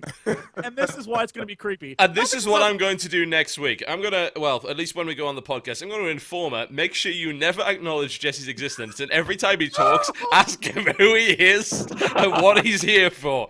Yes. I will lose it. This is gonna be You guys great. will happen. I will show up in the Bane mask and be like, Felicia Day. You don't have your cup. You can't do it. Find your cup, damn it. I don't have That tweet, by the way, It's amazing. awesome. Yeah. Amazing. Mm-hmm. Yeah. Well, I'll just say what it is. Like, Ronimo Game says it may be possible, maybe, to get the guys who did the Awesome Notes theme to do the TGS podcast theme. If that actually happens, I will it may throw in be money the... for that. If it requires money out of pocket, I will throw We in money will back. shill for them. We will, like, every problem with that game, we will gloss over. 10 out of 10. I will be like, what? Hey, look, I have Awesomenauts on 3 platforms now. 3. Why the fuck have you gone on 3? I mean, I can understand on 2, yes, but 3? I don't know why. I'm very lazy, and I was like, oh, look, I can download it here, too. Download. It's just simpler that way. Oh yeah, also, I would highly recommend at this stage that you do not have show downloadable content on, because if you do, well, you can enjoy the fact that Awesome Notes has just released a ton of skins for whatever reason, so... Which is interesting. I mean, I don't give a shit about skins one way or the other. It's like, you can sell as many skins as you want. I don't care. But I want to point out, like, one of their DLCs is, like, 10 DLCs for other games. Like, it's just ridiculous. Like, yeah, so we've been working on stuff. Enjoy. Yeah. And it's a lot. Yeah, no, I like that. That's cool. So, also, how can I kiss your ass more? I want this song so badly. I want wailing guitars and like, not go to this podcast. In fact, this There thing will has be a- no games here. It'll be great. And then just fit Ang Badang somewhere in there. Ang badang, yes. Get on the treadmill, Ang Badang. And then be like, there's a raptor and he's clicking on keys. Like, I want that. I want that in there as well. Just shove every forced fucking meme that we ever created into that song and create the worst thing to ever happen. That would be wonderful. TV will be like, this is the Revelations 2012 of music. 10 out of 10. 10 out of 10. Oh my, if that actually happens, that'll be the best. Alright, well, speaking of the best, let's talk briefly about Torchlight 2 before we go into that, because that's the other major... Sorry, that's an endorsement from me, is it? You know, I'll give it to... So, let's talk about Torchlight 2, because it is a major release. It's the other major PC release that's out this week. Unless you count Train Simulator 2013, which I do not. Which I do. I do count that. Play it then. I challenge you. Buy that fucking game and play it. And put a video up on your channel. Do it. Oh, God. Fine. I will. That's Fan Friday this week. Done. Train Announced Simulator today. 2013. It's Train like, Simulator excellent. I've stopped him playing good games. Okay. So, Torchlight 2. I know you've played some of it, Jesse. One, I gave you a code, and it would be very irresponsible if you hadn't played it. Second, you played the beta. We've all played the beta, surely. Mm-hmm. It's How has IndieStatik not played Torchlight? What the hell? Dude, I played the demo of Torchlight 1. Well, at least you have a frame of reference. Josh? No, I've honestly been busy and sick and traveling and trying to catch up on everything that I'm doing. So, yeah, I know. It's a lot of excuses. who are you? When you have developers, like really obscure small developers just like piling games on your plate, it's like, all right, I'm going to try to look at every one of these because like there are so many indies out there that aren't. I'm not saying your work ethic sucks, but TotalBiscuit does 7 or 8 videos a day. Tell me more. And then he has a family. And then he also is an internet celebrity and replies to every bit of fan mail he gets in personal signed notes with hearts. By which you mean It's true. every flame that I ever get on Twitter. That's what you actually mean. No, What do you do, No, Josh? No, Besides I look totally fabulous? understand. No, Josh is right. There's no question. It is really difficult to keep up with all this And shit. I review them, and I'm on camera, and I edit everything, and it's like, listen, if I could do 20-minute playthroughs of games which I do the Let's Plays. My Let's Plays, I can like knock those out like crazy. We all know those are easy to put together, but like an Yeah. actual produced review. And Jesse, I know you're busting my balls right now because you know it's not the easiest thing in the world. You know, right now the I don't internet's know. like totally just freaking out. Like, yeah, you don't do anything. I was joking with him. It's a joke. I don't do anything. I He literally. doesn't. You do an incredibly hard thing. Reviews are like the absolute hardest thing to do. They take forever, and they take hours and hours and hours of your time. So yeah. Well, and also if I did like a first look thing, right? Like I don't know, WTF is, people would be like, "You're copying Total Biscuit. You go to hell." The fact that's not allowed it. Yeah. Well, you know, actually, what really gets me about that is like it's such a generic concept, and I couldn't give a shit if anyone else does it because I stole it from Giant Bomb anyway. But what gets me is that no one can come up with a decent name. Nobody. Every one of them is like some variant of WTF is. It's just like, it's ridiculous. Come on, please. You should call it the static, and you just get all up in games. The like, static. The static. In your face. I am actually going to. Does it include blast processing? Is that what it's going to be? The static. I probably will start doing that because right now I've got so many games that it's like, all right, I just got to play. And some of them are only 20 minutes long anyway, so it's like just play the fucking thing and put it up for people to see. And then for the longer games or like the bigger, I guess, indie titles, you know, do the lengthier reviews that take longer because it's kind of stifling my progress, honestly. Like trying to come up with 2 or 3 produced reviews every week is hard work, man. It is. So I don't know. But That's why you should do Let's Plays. Everyone else is doing it. I don't do jack. I sit there, act like an idiot for 25 minutes. I'm like, all right, let's upload this bitch. That's how you do it. I know, and you can knock out like a whole game in a day, and you just stockpiled like however many videos. That's assuming I'm good. It takes me a Well, lot it's longer. true. We should It's talk. true. Well, you didn't have a developer just tell you they're the worst gamer in the world, like I did. That's Oh, true. you've I had was- that? I had was- the guys that made King Arthur's Gold call me a fucking idiot at one point. It's because I apparently wasn't playing the game right. Bear in mind, this was like game 22 of my 24-hour WTF-a-thon, where I was just like completely... And this game doesn't explain itself well in any way, because the tutorial is a complete joke. And then, like, they're posting on the forums like, oh, he's an idiot. Like, oh, fuck you then, you bastards. I'll go play another game. We actually played... I'll let Josh tell the amazing story, but he and I played a game with the developer, and the developer said, "You suck at all games." He said that. True story.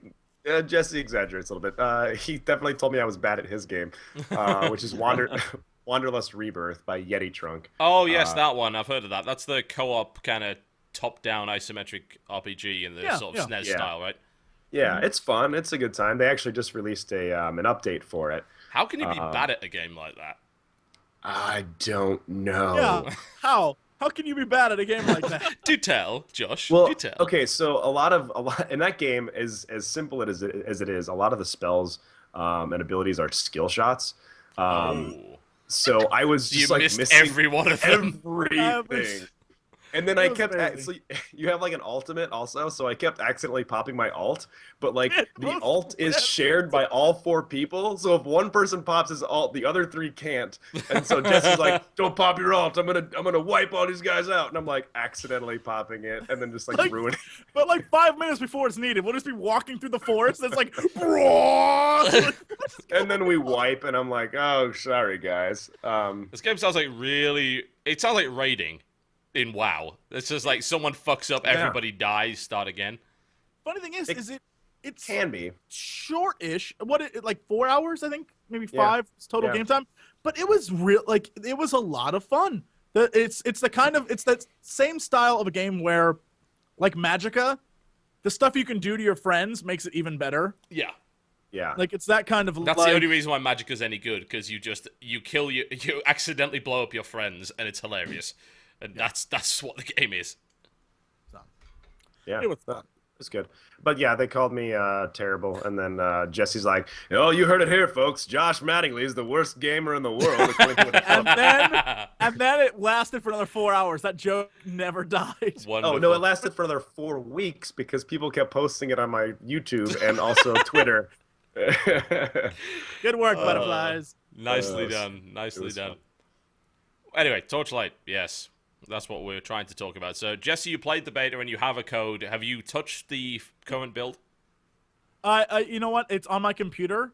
I just literally have not had a chance. The time that I was going to, because we were gonna live stream it, and it just never happened. I ended up having to film Iron Gamer like a bunch yesterday. So yeah, we might do it eventually. I streamed a bit with the missus last night. We did Act 2, and we did that on veteran difficulty, and it was, you die.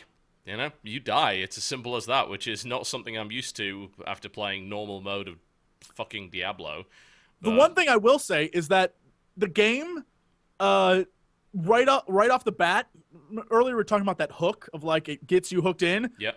This is a game that has that, and I think the spells and abilities are what that hook is. Because right off the bat, you aren't given like, I have a little pea shooter that shoots a little laser beam. You're like, enjoy this fire, demon bitch. It's great. Yes. It's pretty terrific. The cool thing I like about that game, I think that it kind of encompasses the entire game, is that 2 seconds into the game, you can go off the beaten path and find an entirely new area that no one bothers to tell you about. It's great. There's a lot of people don't even know this is here, because the first thing they do is they pick the quest up and they do what the quest says, right? Fuck what the quest says. Go to the east and you'll find a whole new area and there's a bandit camp with a chest in it. That you'll like spend like a full 5 minutes going through. And you could do that. You could just wander off the beaten track immediately. And that happens all the time with that game. And it's really fantastic. Mm-hmm. But yeah, Sounds fun. it is. It's like, it is everything that I wanted from a Diablo-style game. It is probably it's the final boss form of Diablo. It's evolved to the point where I don't think that traditional form of action RPG could possibly go any further, and they're going to have to do something radically different with it. I don't see any... I just can't pick out problems, at least not at this stage. I can't pick out big problems with that game at all. And has anyone here played Torchlight 1? Yes, extensively. Well, clearly you have. Mm-hmm. Steve, Josh, no Torchlight 1? I No? played the demo. Okay. Well, That's close enough. Yeah, well, what Okay. did you reckon to the demo? I liked it. I don't play a whole lot of those types of games, though. So it was a little weird for me. I also played on an Xbox, which was a different experience. Well, the Xbox version's actually pretty good. They spent a lot of work making that work, but, you know. But, I mean, at the same time, it was something I would have rather had a mouse for. Yeah, it's a clicky game. It makes sense. How do they do that, anyway? Do they... Because I remember 2 Human a while ago, that they did that by having the right stick. You just kind of point the right stick in the direction of what you want killed, and your character kind of skates around the screen doing that. It's been a while since I played the demo. I think you actually control your character. Like, you're not controlling a cursor moving it. You're actually controlling the character. Yeah, so you move him around with the left stick, and then you kind of point in the direction and maybe hold A to attack or whatever, something like that? Yeah, something like that. Okay. Yeah. And Torchlight 1 was decent for a while. The problem with Torchlight 1 is, well, 1, it was too easy. Like, you played it on maximum difficulty and it was still too easy, which was a big problem. The second issue is that it lacked variety in all things. There was no overworld aside from the town, so you essentially just went into dungeons and there were only a few different kinds. And you only had 3 classes and there was no multiplayer, and everything was just limited because that game was made in 9 months. So... It wasn't an expensive game. I mean, that game was launched at about $15, I think. So you can't really complain too much about the price point. But after, I think I probably played it about 5 or 6 hours until I kind of got sick of it. And I thought, well, yeah, this is okay. And, you know, but it's the same thing now over and over. And I'm not driven to explore because there isn't anything to explore. Whereas in Torchlight 2, because of the massive overworld, there's shit tons to explore. There's a lot of really good side quests and areas in the overworld that you would never find unless you look for them. And that is great, because that is something I didn't get from the original at all. So, Torchlight 1, you would say, like, the whole Torchlight saga is sort of a indie victory story, kind of? Because it seems like Torchlight 1 sort of came out of nowhere. And now Well, yeah, Torchlight kind 2 of is did. pretty big. You know, I mean, Yeah. Torchlight, the original Torchlight was essentially Diablo 1. Like, it is the same kind of thing. It's like you have an overworld town and you have dungeons, which is... People think, oh, well, that's an original concept of Diablo. No, that's actually Angband in a nutshell. That's a roguelike concept. I'm sorry, what is it? Angband. Angbadang? No, not Angbadang? Angbadang, you bastard. It's Angbadang? It's Angband. Angband was a series of roguelike games based on a game called Umoria, and it had this overworld town, and then you had a 100-level dungeon below it that was randomly generated, and yeah, you got your ass kicked. It was a Lord of the Rings themed thing. And that's what Diablo essentially was.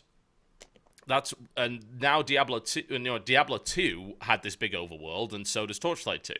And yeah, I mean, it is a success story, but you've got to consider the people behind it. The people at Flagship and at Runic are some of the original guys that would... What the hell are you trying to show us? I think it said hashtag Angbadang, but all you did was see the taxes, my tax form. Great! Yeah, that's wonderful.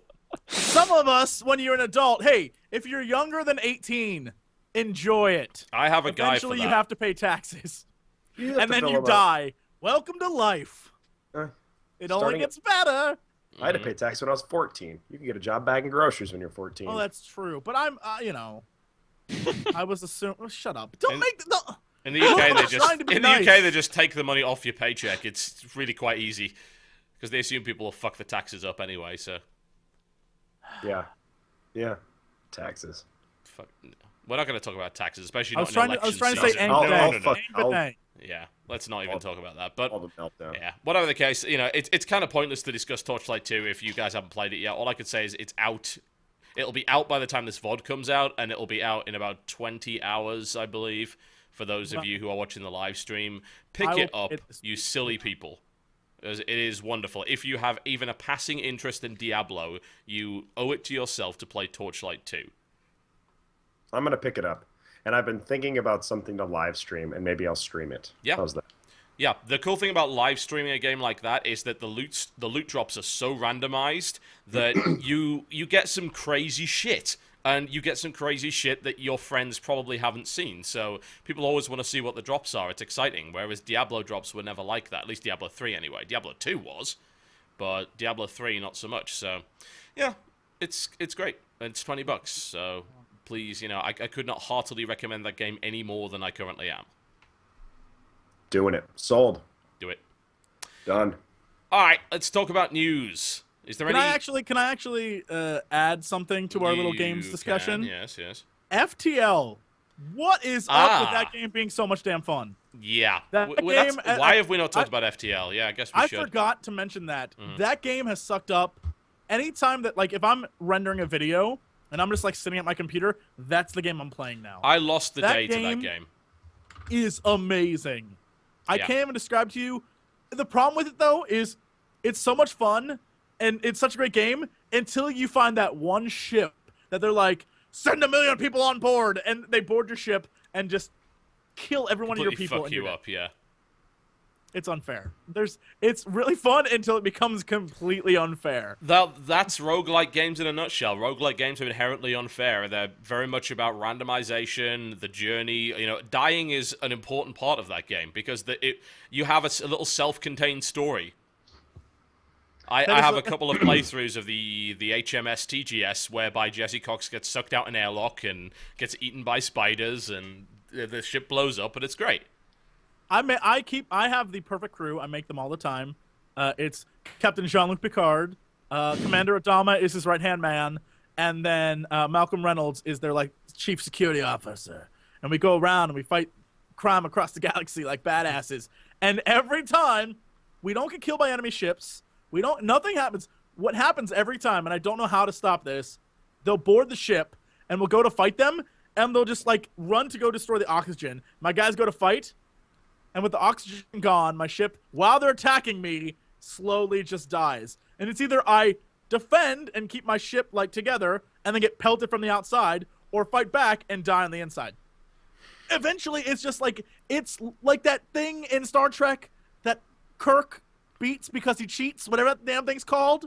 The Kobayashi Maru is what you're thinking Yes, of. it's like the impossible mission. You can't be. Eventually, you reach a point where it's look, we're just gonna die. You accept death.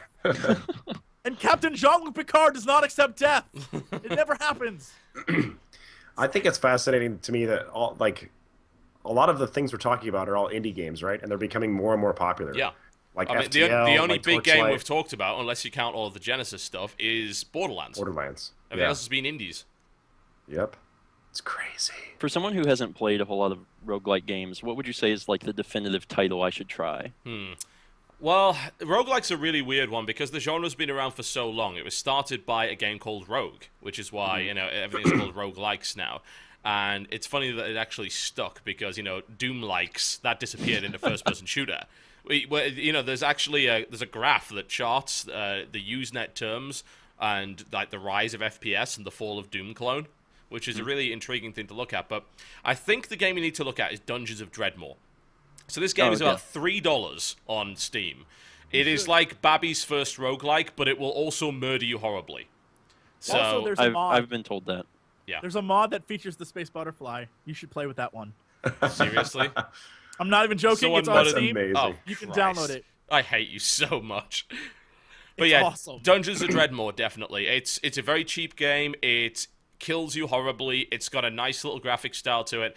It introduces the concept very well. The point of a roguelike is that, at least more often than not, there's a lot of variance on it. This is kind of classic roguelike where monsters only move if you do. It's essentially turn-based, but it's turn-based at whatever speed you want. Yeah. So it's you move, the monsters move. You can repeatedly attack and stuff like that. And the way that you usually play it is you play it with permadeath on, because that's the best way to do it. The whole point is that you'll never beat the roguelike the first time, and each journey is randomized. So you're going to have new stuff. The way that I used to play Dreadmore is you have permadeath on and you randomize your abilities. So you get a different class every time, and then you try and work with what you've got, which is hilarious. So yeah, I would definitely play Dungeons of Dreadmore. That would be the definitive game for me as a beginner to the genre. Okay. One game that I saw that you played recently, TB, which I am also playing, is Don't Starve. Yeah, Don't Starve. Yes, What do you think of that? It's got a lot of potential. I need to see it grow. I need to see them because this is the same thing I said in my video is. Okay, you're not Minecraft, but you're taking parts from Minecraft. So you can't do the building that Minecraft can do. You've got a slightly better combat system, but it's not as good as other survival games. So what do? You've got to make the survival bit really, really good in order to make that work. So I'm intrigued to see what they can pull off with Don't Starve. Wait, hold on. What is the problem? Is it that simple? Like, look, just don't starve. Yeah, that's it. And everything surrounding that. Once nightfall happens, you have to make a fire because if you can't see, you get with eaten torch by or a fire, crew, basically. you're dead. Yeah. Can I just say I'm almost hoping that one of those like Korean cafe deaths occurs to a dude playing this game. He starves to death while playing. Oh, don't starve. Why would you wish that on anybody? You're a horrible person. Look, for comedy's sake, that Ow. would be amazing. That would be the greatest story ever. I would frame that on the wall behind me. Man starves to death playing Don't Starve. All right, Koreans, that's a challenge from Jesse Cox. Yeah, Koreans, you got what it takes? I'm pretty sure it's mostly the Taiwanese that have that problem at the moment, not the Koreans. Well, that's true. The Koreans Sorry, just win all that that's esports sick, money. Jesse, it's not sick, it's comedy. It's comedy gold. It's sick comedy gold. It's a dark comedy. Yeah, I'm intrigued to see where Don't Starve goes. I mean, it's nice and cheap. You can get 2 copies for $7 right now. It plays in. It's a weird choice to make it play in the Chrome browser. It's a Chrome app, so it'll play on a Chromebook. I guess they'll probably have it playing on Android at some point, which is really odd. But yeah, I mean, it's a survival game. It's a 2D survival game with a really nice art style. So we'll see what comes of it. It's still very much in beta, and they're adding content to it all the time. So Yeah, I was reminded of that. The permadeath reminded me of that. yes, yeah, that game is also permadeath. So once you're dead, you're dead. I love reading chat. You are the only person that does. They're my people. They're my people. I love They get you. They get you, man. They laughed at that joke, and then they felt bad for it, which means that my job was done very well. That's a good joke. Also, I've got some like 80s hair thing going on today, and they love it. They're like, dude, you're rocking the 80s do. I don't know what's going on, but I like this, like, whatever that is with like the flock of seagulls look going. Yeah, point Now it. there's like a little part going on there. That's cute. I need a thing to stand up. Like, what the hell are we? What's going on? You know what? Let's talk about games. In articles about games. It's the fashion corner with Jesse Cox. I feel like I need to have. The other day, I was looking at some channels, and it turns out there's a lot of people on YouTube now who have like 50 channels, and they discuss it like, this is my fashion channel. Yeah. This is my gaming channel. It's pretty much all of those stupid reply girls who are now pretty much dead, by the way, which is a wonderful thing. Right? Yeah, there was a great change a couple of months back that killed the reply girls, and they hid all the tags. That you can't see anyone's tags anymore, which means it's impossible to force a related video in at all. So now reply girls are out of a job, and everyone rejoices. But now they do stuff that's like, I do fashion reviews. I feel like I need to have another channel called, nobody watches it, so that's Jesse fine. Fashions, and I just try on like makeup. That's my favorite brand of lipstick. Uncle Checker. Those channels are popular. Makeup channels are really popular. I actually used to live quite close to one of the big ones from the UK, and it was like she works at a wedding store and then just does that in her off time, and I'm pretty sure she makes more money doing that in her off time. Like, serious shit. Did you know that Terraria videos, our Terraria videos, have at least 4 reply girl videos? Some of them do. Yeah, some of them. What were they thinking? Like, I bet the boys who watch this would like to stare at boobies. No, congratulations, you've just discovered how they made their money. That's exactly how it worked. The thing is that it doesn't matter. You can dislike a video 5,000 times and it will still stay in the related videos if it has the right tags. So all you do is you essentially copy every tag from the video you're trying to imitate, use the same title, and it will appear. So they still make money, and people always go there because they want to hate on them. And it's like, you're an idiot! Stop going to their channels! But now, again, they are dead because tags cannot be seen, and everyone rejoices. Whoop, whoop. Whoop, whoop. Okay, so, video game stories. Anything that tickles your fancy, panel? You know, I sent 5 or 6 stories through. Anything you want to talk about? We were talking earlier, we can breeze over this real quick, but Sony shocks I love the article from Eurogamer. Sony shocks the world and announces a super slim PS3. Like an unnecessary addition. I was shocked that they even bloody bothered. Yeah, it doesn't even. The funny thing is that if you're gonna significantly redesign a machine, usually you want to do so for a good reason, and it's because you want to draw awareness back to the brand. You want to stimulate stagnating sales. You want to get people to buy the new version of the console, and usually it has to have an advantage of some description. This one doesn't. Slimmer. Nope, it's the exact same damn thing. Yeah, but the PS Slim is slim enough. You know, I'm not that limited in space. It's losing weight. It really is. What a dumb idea. And it continually shows up to parties like, hey, look at me now. It's true. Pretty much. True. Yeah, it's the now high school she's an reunion. attention whore. Way to go, PS3. Exactly. Shocks the world with these candid pictures of this plasticky thing, but this was the console, bear in mind, that did start looking like a Breville sandwich toaster and progressively got more reasonable throughout its various iterations. So I'm just imagining my PS3 downstairs. It should have a handle on it you can open up and put in paninis. someone already did that. Like, they made that. They just gutted a PS3 fat and they just made a sandwich toaster out of it. It's like, it's perfect. It's absolutely perfect. Yes, you know how they could shock the world? By releasing their next console. By at least saying something about it. It's like, well, we feel that this generation can carry on longer. No, it can't. No. It's been done for 2 years, 3 years. All the games are 720p 30 FPS with like 55 FOV. Please release something capable. Yep. Come on, you're being beaten by Nintendo. What's wrong with you? Here's a question. Steve-O, you play a lot of the console games, yes? I have a Hackintosh, so I spend a lot of time playing console games. Here's my question, and I hope that maybe you can sort of answer from like an outside perspective. Sure. We sit on this show and constantly complain about console games having just crappy FPS and all sorts of stuff like that. When you play console games, because I can guarantee that the 3 of us play computer games a lot more than console games. Yes, we do. And I'm curious, as a guy who plays console games more than PC games, since you're PC less, do you notice that big, like when you switch over, is it that massive of a difference where you're like, F console games, I can't do these anymore? Or is it just sort of thing you live with? Or, I mean, I'm not sure.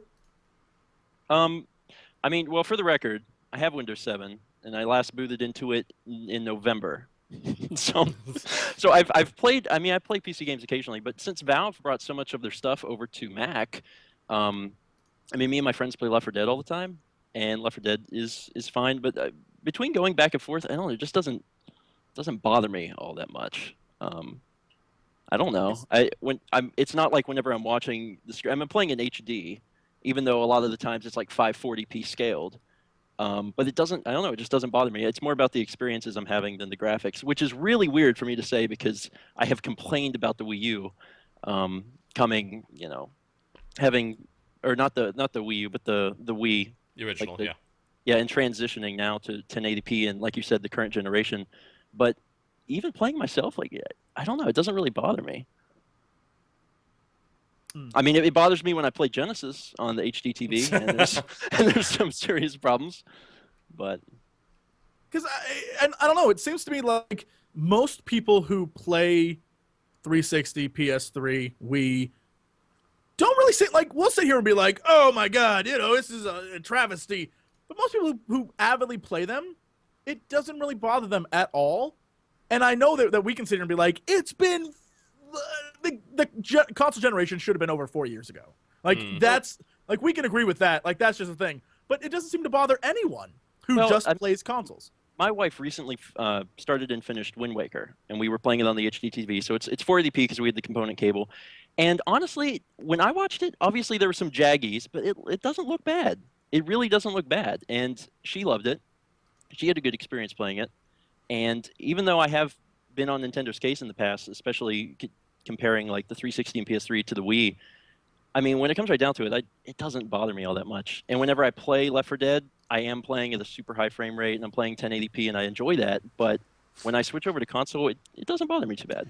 I think that the thing that I actually play Wii games on an emulator for the most part because with a powerful enough PC, you can emulate Wii games pretty well without a problem. I do that times. Yeah, exactly. And I play them, and I think I am bothered less by Wii games than I am by PS3 and 360 because at the moment, PS3 and 360 games are basically just PC games, but worse.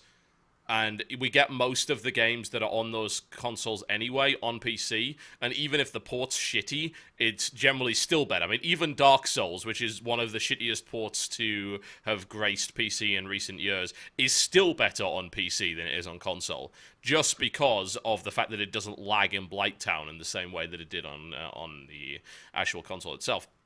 But with Wii games, it's like, well, they designed this game for Wii, and with Wii graphics in mind, and I find myself bothered less by it. I can play games in 480p on the Wii and not think, oh god, this looks terrible, because these aren't games that I can play on PC anyway. I don't really have valid comparison, and they've clearly been built with the Wii in mind from the ground up.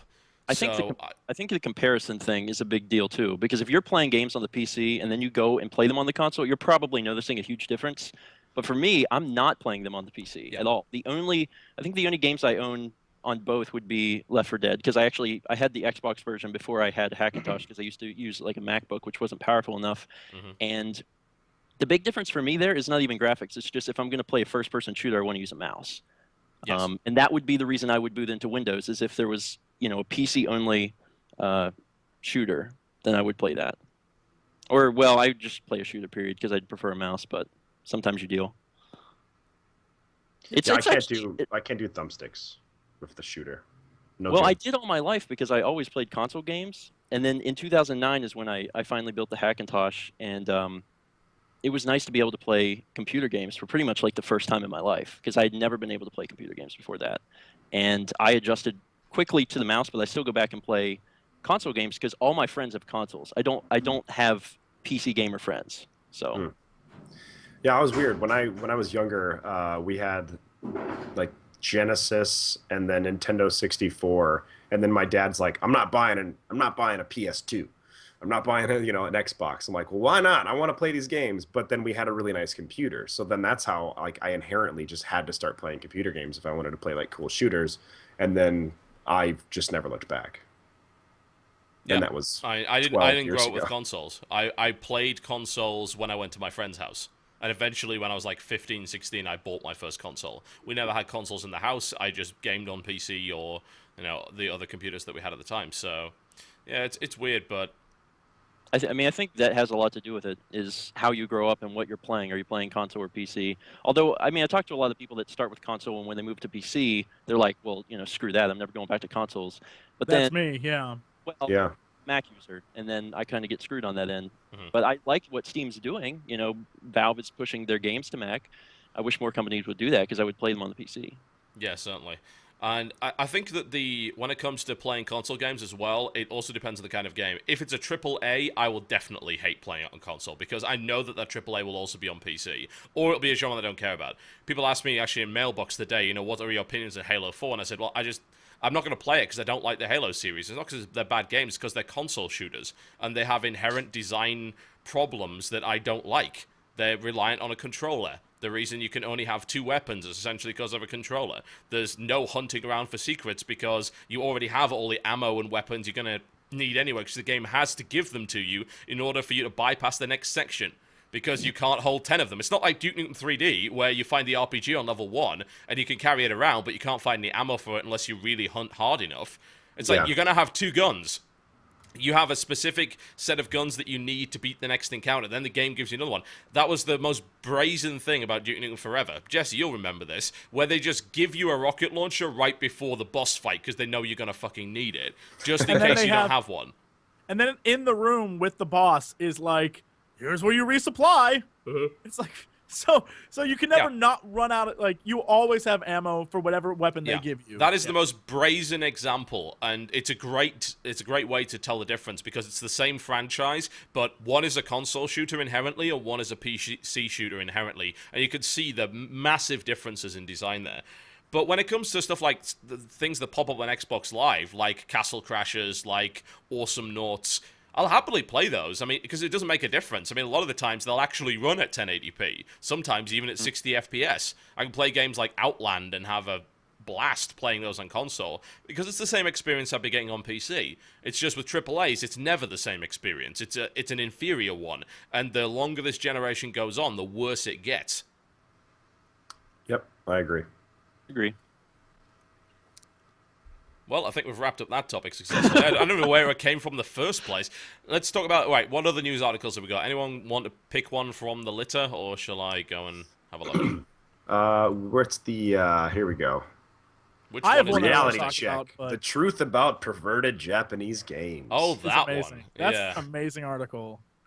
I read that, actually, and it was not a terrible article. It was actually pretty The well article's written. well written, yeah. It's just like, the basic gist is, over the years, Americans sort of look down on Japanese gaming culture and sort of say, that's all of Japan. Mhm. And I think the article is trying to say, like, even the Japanese look at the, like, Look down on crazy it. Yeah. games, and they're like, this is disgusting. And Can so, I say something that's like kind of related, but not really? You can In the try. article, the picture of the one girl, and she's got like the red spots with the white highlights. I see a lot of anime doing that, where it's like I guess it's supposed to be like a highlight. That just looks infected to me. what's I'm not fair to this? I'm not the only person that thinks that, right?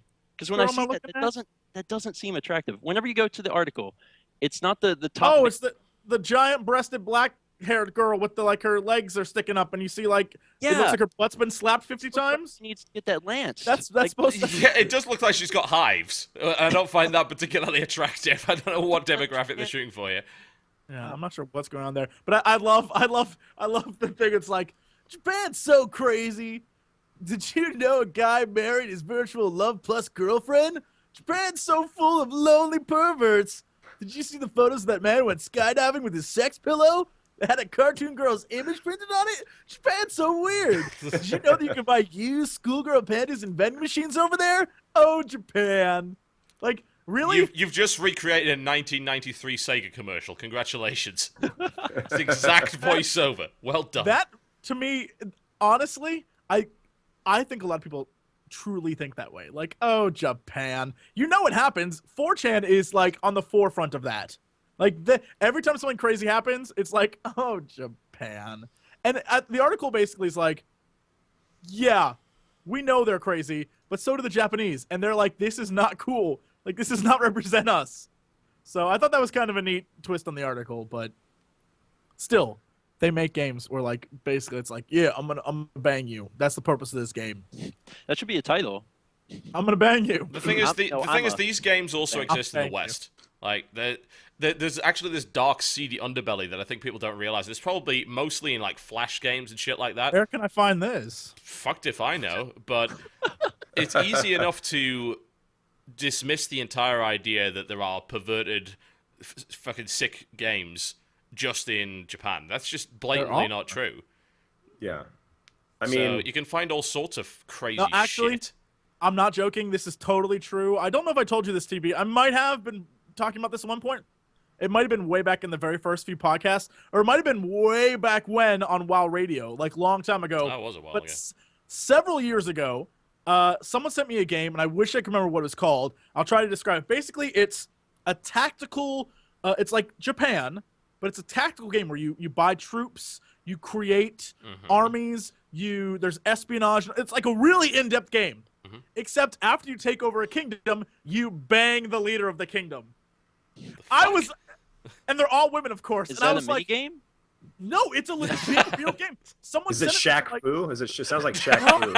no, it's crazy. Like, I'm playing this game, and I'm like really into it, like creating armies. There's battles you fight with like cards, and so guys, like it's like Final Fantasy level battles, but it meets like strategy. And so I'm sitting here doing this whole thing. I'm really into it. I was like, this is a great game. And all of a sudden, it's like, you've conquered a kingdom. Insert sex scene. I'm like, what is going on? It was, at first I was a little horrified. I beat that game. You got over the horrification real quick. I was like, yeah. Apparently, yeah, people are saying that it is Sengoku Rance, apparently, is the name of it. That's what it was. And it was amazing. Everyone in chat, if you've played that game, you know it's a terrific, like, gameplay-wise, it's a terrific game. It's not cheap, nasty, like, smut. It's a real game that suddenly your reward for winning is, like, anime chicks. It's like, this is crazy pants. It was horrifying to me. It was horrifying. And then I was like, you know what? This is kind of awesome. And then I beat that. That's the fastest I've beaten any game ever. I'll let you know right now. In regards God to damn the it, Jesse. perversion in games, I don't know. There are American porn companies that make like porn video games, so that's pretty crazy. But Oh yeah, you generally, like, if you end up on a torrent site or whatever, you'll either see like Russian girlfriends want to date you, or play this 3D sex game right now and stuff like that. It's like, who the hell's making these things? you know what the worst sex game of all is? No, actually, I don't. By all means, Sonic share. and Knuckles. Sonic and Knuckles. That's a pretty bad sex game. Miss New World, like 96. No, I was trying to make a joke, but I forgot the name of the game. It's the one where it's like, "Rescue me, my lord." The ad on the side of the screen. Ivoni. I don't think that's. It's got Ebony, worse. whatever that was. It was. It's That got was worse. the joke. Like that was gonna be the joke. Is Ebony was the sex game because it was the worst because it lured you in with like boobs on a screen. It's like, save me, my lord, and you get there and it's like a sim for like castle creation. You're like, what the hell? There's stuff that's worse now. There's a Roman. There's like the one that says, "Don't you deserve an orgy?" Yes, It's I've literally seen part that of the ad. And there's another one where it's like, "Make love with me against evil." And it's like, really? And There's here's the best thing: is at one point Ebony was like one of the biggest online games. It was and huge. it was because of that marketing strategy. It Whoever worked thought that perfectly. up People is are a genius. horribly predictable. Mm-hmm. Have you heard of Miss Nude World 96? That's the one with No, like I can't say I have. No, that's not part of my It's actually- collection. Do tell. Well, they Is it on your channel? Is there a Let's Play? No, it was Is in that an a EGM Genesis article game? one time a few years ago, and I was looking at it, I was like, what? So me and my friends downloaded it. It's a MAME. It was an arcade cabinet game, and we put it on the Xbox and played it. It was me and my college roommates, and we were like, what the heck? It's basically, it's like you're trying to use it's like a block puzzle thing trying to reveal porn, but every like 5 seconds, it flashes into a hideous creature of like a spider vampire The queen fuck? and plays this terrifying music. That's like the it's Great most Fapping unrotic Challenge. thing I've ever seen in my life. Wait, It's wait, wait, hilarious. So wait. And this is an arcade game. So can you imagine someone standing and actually playing this, revealing porn, and then all of a sudden, because that's what happens. Look, Well, I'm letting you know who's right the now, one this that's is the like next YouTube sensation.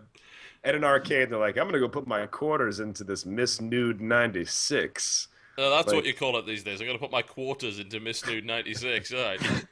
Actually, I'm gonna nowadays stick my roll of quarters in Miss New.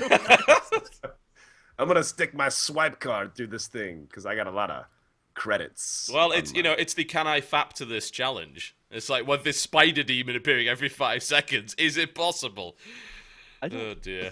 This may be our greatest topic ever. Ever on this Please, show, ever. God, no. Ever. Yeah, and Although yeah, I got and to say- it's Japan that has the perverted games. Just Japan, right, It's not guys? you, No. Japan. So No. weird. No, I mean, I'm, there's tons of this shit in the West as well. It's just it doesn't get highlighted anywhere near as much. And the fact of the matter is, it exists all over the internet, and there's some seriously twisted shit.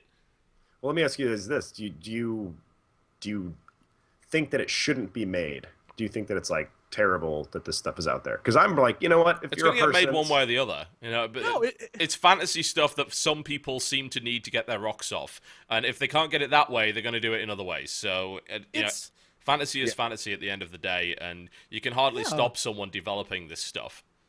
it's It the doesn't same tarnish the gaming scene. I mean, fuck, there's worse in books. 50 Shades of Grey does not tarnish the fucking book scene, although there are times when I would think that it probably does. That there's far more twisted, depraved shit in that New York Times bestseller than you will ever find in the goddamn Japanese gaming market. But, yeah. It really is. It's that kind of level of freedom in the game industry that I think is good, because you should be allowed to make a game about whatever the hell you want to make a game about. Yeah, And people buying it should decide whether it's a good idea or not. Yep. Like, let the market decide if it's garbage or not. But No then- one should tell you not to make a game. Can I make a point then? Then we get into the big controversy that we had a while ago with the game Ethnic Cleansing, which was essentially a white supremacist game where you ran around shooting black people with Nazi messages everywhere. Is that acceptable to make? You know what? If I don't know about the rest of the world, but in America, you should be allowed to make that, and Yeah. I should be allowed to say that you're a total douchebag for making that. Yep. Like, people should be allowed to say or do whatever they want, and if it hurts, like, if it's active, like, if I'm physically hurting you, then no. But if this is something like, people are allowed to be assholes, that's life. But I'm allowed to say that guy is an asshole. And And me and Jesse coming from the Bible Belt, it's like people are going to judge the whole gaming scene based on like ethnic cleansing, but me and Jesse can go, no, those guys are complete assholes, and that's like does that's not true. reflect on us at all. I don't. But Yeah. the American freedom. I guess you are allowed to make games like that. That whole Ohio, Kentucky area, there's a lot of interesting folk there who have Oh, a yeah. lot of interesting views. But I don't hate them for it. I just think they're ignorant and stupid, but I don't hate them for it. And just like a lot of people who make these games, like, I think the idea of a game where you take over kingdoms and bang their queen is a ridiculously silly idea. I sat there and played it. I have no need to play it again, but it was one of those things where I was like, this is freaking amazing. How does this exist? And if people want to make games like that, God bless them. Make as many games as you want. But it's the same people who make games that are ultra violent, where there's violence for no reason. Make those games if you want. Let people decide if they want to play them, and let people review them how they want to. And hopefully people will decide if another one needs to be made or not. You don't see very many like ethnic cleansing games out there because spoiler, the market is so low. yeah, the market's very low for that. So they can spend all their damn time like, we made a great game, Phil. Yeah, we sure did, Ed. Right? You can do that all you want, but it doesn't mean anyone's gonna buy it. So it's the same thing behind any crap there is in the world. Well, and the game Ethnic Cleansing, I mean, let's face it, that's not really setting yourself up for a sequel. Once you've cleansed everybody else, you got Ethnic nothing Cleansing else to- 2, Space Cleansing. You go to a different planet, find everything different to you. Oh, hang on, that's Halo. Never mind. Aliens, man, coming on planet. Pretty much is. Killing different... So all you do, you go to a planet and you kill everyone that's different to you. That's Halo. And now having completely severed all ties with Bungie and God. And now we come back I'm around to joking. Christopher Columbus from the first part of this podcast. Yeah. What Yes. an asshole Columbus was. I'm telling you. Speaking of which, apparently saying you were a teacher and then saying the 1400s instead of the 1500s gets a lot of people pissed off. Like, what a douche that Jesse is. Whatever, Columbus, he sucks. You don't do teaching anymore. You do stupid videos on the internet. You're Yeah, not are you kidding required me? to be I'm responsible. done. Like in real life. You know what? Screw it. I'm not even gonna just move on. Yes, So well, what did Mr. Cox teach you today? About ethnic cleansing, Mama. He says kill those aliens. Aw, Mickey, I love you.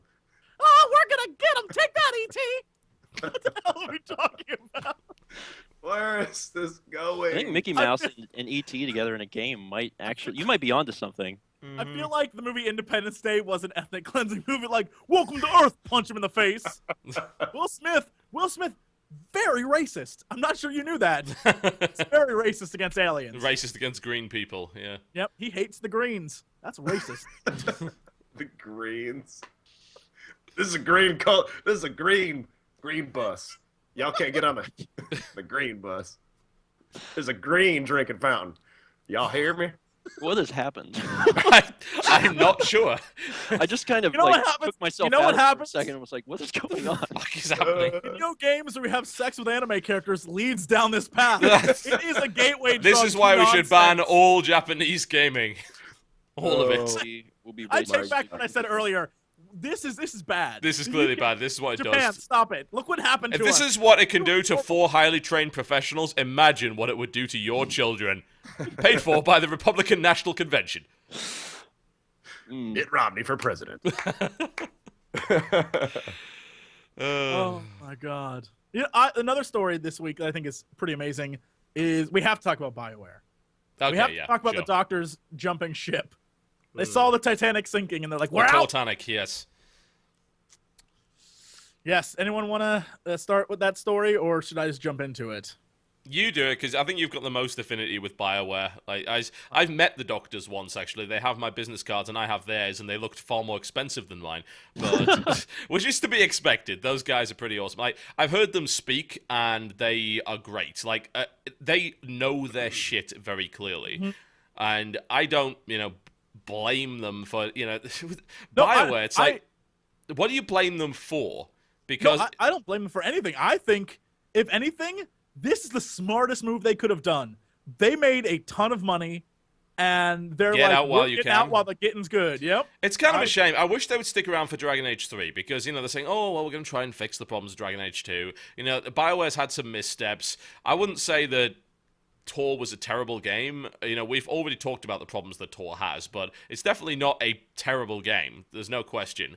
Mass Effect 3 is not a terrible game. It just had a fucking terrible ending and some questionable business decisions. Mm-hmm. And, they're still a successful studio, and Tor still sold a bunch of copies, and they probably didn't make their money back, but Mass Effect sure frickin' did. So... it's interesting that they choose to jump ship now, I think. And I have to wonder, what was the reason given? Because they didn't seem to really give a full-on reason for it at all. They literally said, it's just time to move on to a new part. It's the same thing that, we are seeking new challenges and stuff like that. It's like when a politician gets caught in an affair and then says, I'm going to focus more time on my family life. Yeah. It's one of those things Yeah. where it's such a BS corporate answer. But really, I think what they are going to do, they're saying we're going to move on in our lives, we're going to do this stuff, but the actual things they're going to do are hilarious. I don't know which one's doing which, so you guys will have to look this up. One of them is going to go on and host a summit where he's going to help independent people do independent things. It's not games. I don't know what it is, but It's he's got like nothing can to do help. with gaming. Huh, okay. And then the other guy is making a beer company. He wants to go make beer. That's what he wants to do. I'm like, Can't you know argue with that. That's you're making the rich world a better billionaires- place. Yeah, if you're billionaires, take the rest of your life and enjoy it. Don't work. Have fun. The main project I'll be working on is a web-based interview show called The Beer Diaries, where I interview notable brewers and showcase their beers. These were the head honchos of a major international video game development firm. Do what you Screw it. love. Yeah. I'm gonna drink the rest of my life like that. I don't get it, but God bless them, it's hilarious. They're basically just making 3 sheets for YouTube because that's a show where they go around and interview people and they drink. But good on them. And so they're leaving, and basically, I think that they're sort of just, I don't know, they might be going a very smooth route here, because I know that a lot of Japanese companies, if games don't live up to standards, the guys in charge are like, all right, I quit. I resign, yeah. And I think that's sort of a stand-up way to go. And I don't know if you can necessarily blame these 2 guys for the last couple BioWare games, but I think they're good. They just didn't live up to the expectation and hype. Like, Star Wars The Old Republic, there's a lot of good about that, but it just didn't live up to the hype. And the fact that they have to go to free-to-play says that their original strategy was sort of we're going to charge you $14.99, didn't live up to the hype of what the game was. At the end of the day, they spent too much money on a WoW clone with some good voice acting, some interesting questing per se, but with an unstable end game, and people just weren't willing to buy into that for longer than a month. So, right? Which has happened with every other WoW clone ever. So, why play a clone? That's what I say about YouTube stuff. Why why try to be someone else on YouTube when they can just go watch the original? It's not like people trying to be TB. Why not just go watch TB? It's like that kind of thing, right? Yeah, but the counter argument to that is that people like similar things to the other stuff that they played. So they liked WoW, but they Star Wars a little bit. Yeah, but they wanted something similar to WoW, but not too far away from it. They don't want to go play Eve, for instance. They want to transition into something they feel comfortable with, but which maybe is better. But the problem is, it never is. Not in every way. Because you've got WoW with so much, over a decade of development behind it, 7 years of active patching and content. How the hell do you compete with that? The answer is you don't. Yeah. You don't. You try to do something different. Yeah, in some way, at least. And I definitely think that, I don't know, Mass Effect, the franchise is great. I think the third one, it's a good game. It's not, again, they had all these games that were good, but just not what they could have been. And I don't know if even Sonic Chronicles was okay. It wasn't. Yeah, I don't know if they got a lot of pushback from EA or what it is, but I can imagine working with an even bigger company than your company is kind of like, look, we're just gonna leave. Like you guys sink this ship if you want. We're going. I imagine that's what it was. Like we can only take so many conference calls from some guy in John a Riccatello and nonsense saying that we feel that everything needs multiplayer now, or it needs to be an integrated social experience, at which point it's like, guys, gamers are inherently antisocial. We don't want a social experience. I play single player to get away from you people. God. I can imagine that had something to do with it. I don't want to say EA is an evil corporate tyrannical beast, but EA is an evil corporate tyrannical. Incidentally, I should point out that Rift is not doing amazingly. It's surviving. Rift is not doing amazingly well at all. It has lost a lot of servers and a lot of people, as games like that have a tendency to do. It is still afloat, which is great, probably because they were sensible. They built a game on a budget with a team the right size and didn't do the whole Tor thing where they spent $1 bazillion on something they could never possibly recoup. 50 gigs of voice acting in Star Wars. Jesus 50 Christ. gigs of voice acting. See, here's the thing that I think, if we're going to jump on this MMO thing, Guild Wars 2 is starting to see a little decline. After the initial rush of I love Guild Wars 2, it's slowly starting to go down. Of course. And I think one of the big things, and this week they actually talked about this. Last week on the podcast, I said one of the biggest issues I have is in World v. World, which is my bread and butter in that game. The rest of the game's okay, World v. World is really fun. But there's a lot of problems where, if my team starts taking over everything, we can just exponentially gain more points so that it's impossible for anyone to take anything back. Vice versa. If someone else takes over everything, my team can't do jack about it. Well, Guild Wars 2 this week said, basically, we know it exists, and it's a thing. That was their response to this major, thing that people are complaining about. And so a lot of people, when your PvP is now unbalanced, and now that it's a week long, basically you suffer through a week of, World v. World pain. And a lot of people now, because they see, and we said this a while ago, it's not a PvE game. There is no rating at the end. When they say, I got an email from them, and the email thing says, it's a multiplayer experience. It lists PvP, world v world and overworld like adventuring. Nothing's mentioned of stories or raids or anything because that's not what the game's about. And people are, once they beat it, they're like, well, that was fun. And I guess because it's free to play, they aren't losing. They're not losing anything. Subscribers. Yeah, they're not losing anything. They already sold it. So the game. Yeah. They don't care. But people are like freaking out because, and I'll say this, I don't think it's going anywhere. I still play it. I think it's very fun. It actually takes way too much of my time. But people are like, notice the streams online. There's not enough Guild Wars 2 streams anymore. I will simply say that's not because the game is bad. It's because people are playing it. Why they watch it? People are cheating bastards is what it is. If you stream, because most people are in World v World, if you stream World v World, the people playing against you will watch that. And people, in fact, there's this team on Emery Bay, the server we're fighting against. They sent spies into our guild to find out our movements. That's welcome to what EVE Online essentially is. Why do you think there aren't any EVE streams? Because you get your shit fucked up if you do that. So streaming is like an out of the question thing. Streaming is an impossibility. Like, it actually isn't, by the way. You can if you have a proper partnership account with Twitch, you can actually run a broadcast delay. Which I actually had to do that. I had to stop. Yeah. I was streaming one night. Had to stop. Pretty much everyone that streams DayZ now runs with a broadcast delay because it's too easy to find that person and assassinate him, or pull anything else like PlanetSide even. Because if you're doing outfit ops, you don't want a broadcast delay. You say, we're all going to go galaxy drop on this, and then suddenly 50 Reavers turn up out of nowhere. It's like, how did they know? Because they were watching the stream. You've got to be very careful with what you do there. No, I mean, and so I think with all this said, the big thing that's going to happen is I want to see what happens next week.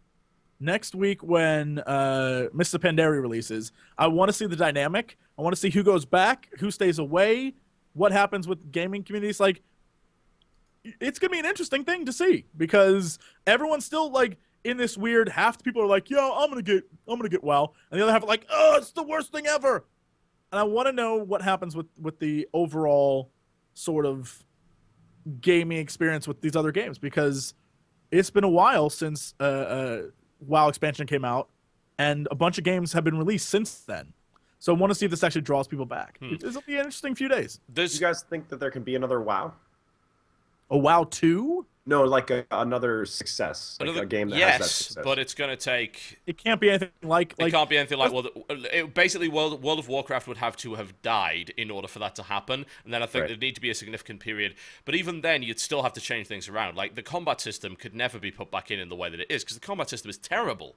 And it's a product of the times. You can't make a game with that combat system now and have it to be successful when Guild Wars 2 and Terra and Raiders and 1,000,001 other action MMOs are actually coming into play now. I will actually say, and I don't even believe that I would say this, but the combat in Guild Wars 2 and Terra is so much better than in Warcraft. Yeah. The combat in Warcraft feels old. It feels like a generation or two behind, and it feels choppy and clunky. And even going to Star Wars Old Republic, because it is a WoW clone, it feels choppy and clunky. Yes. And it's, I mean, Guild Wars 2 has it right when it comes to combat, which... So does Terra, and it's kind of sad that Terra isn't doing that well. But then again, falls into the same problem. Terra has an endgame issue. And it's got other problems which keep people away from it. I mean, I think that the combat in Terra actually feels better than it does in Guild Wars 2. And I think the combat in Raiders, which is a game that's going to be out quite soon, free to play, which is essentially a game about hunting monsters. It's not the Monster Hunter MMO that you want, but it's close enough to be fairly enjoyable. That combat feels better than Guild Wars 2 as well. But even then, Guild Wars 2 blows WoW out of the water in terms of its combat engine. There's not even a question about that. I would like, actually...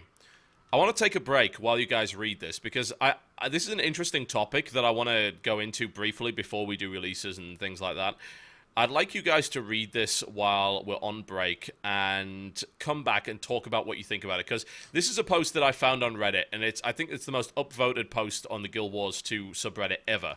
And it's entitled, "You are all destroying the MMO genre and you don't even know why you act the way you do." It's essentially a rant, but it really does... bring to the fore some very interesting points about the way that MMOs are currently designed and the way that the end game is regarded. So I'm going to put on a quick commercial break while we read this, and when we come back, we can all talk about this in some degree of detail, and then we'll get on to the releases. So, folks, you are watching the Game Station podcast. We're going to be talking about Guild Wars 2 and Endgame very soon. Don't go anywhere. Ladies and gentlemen, welcome back to the Game Station podcast. All right, have you done your homework, guys? Yes. Yes. You've read the post. Okay, so Jesse, you've probably got the most experience out of all of us in Guild Wars 2 at the moment. What do you reckon to what that said? Well, I think it's I think it speaks more to Star Wars. Like, I think Star Wars: The Old Republic. I totally agree with his statement. Basically, he's saying that a problem that people have in pretty much all MMOs is rush to endgame, especially new MMOs. People rush to endgame and then bitch that there's no content in the game. Mm-hmm. And I agree. I think that's a massive problem. And I think that is that's what killed WoW. People in the first week got to endgame and didn't experience the actual game. But I think that's a problem that I've noticed in Warcraft for years. I love the lore of video games, like the story in games. That's why I play games. I play games so I can get the story and figure out what's going on and get immersed in this world. And in Warcraft, for example, I know every ounce of that lore. But I also am in guilds with people who don't give two shits. Their job is to get in, get the loot, raid, get prestige, look better than other people in the game, and show off. And when they go through cutscenes or whatever, they skip them every time. They don't care. That's just their persona. And I think in a world of MMOs, there's so many different people playing online that's just people you have to deal with.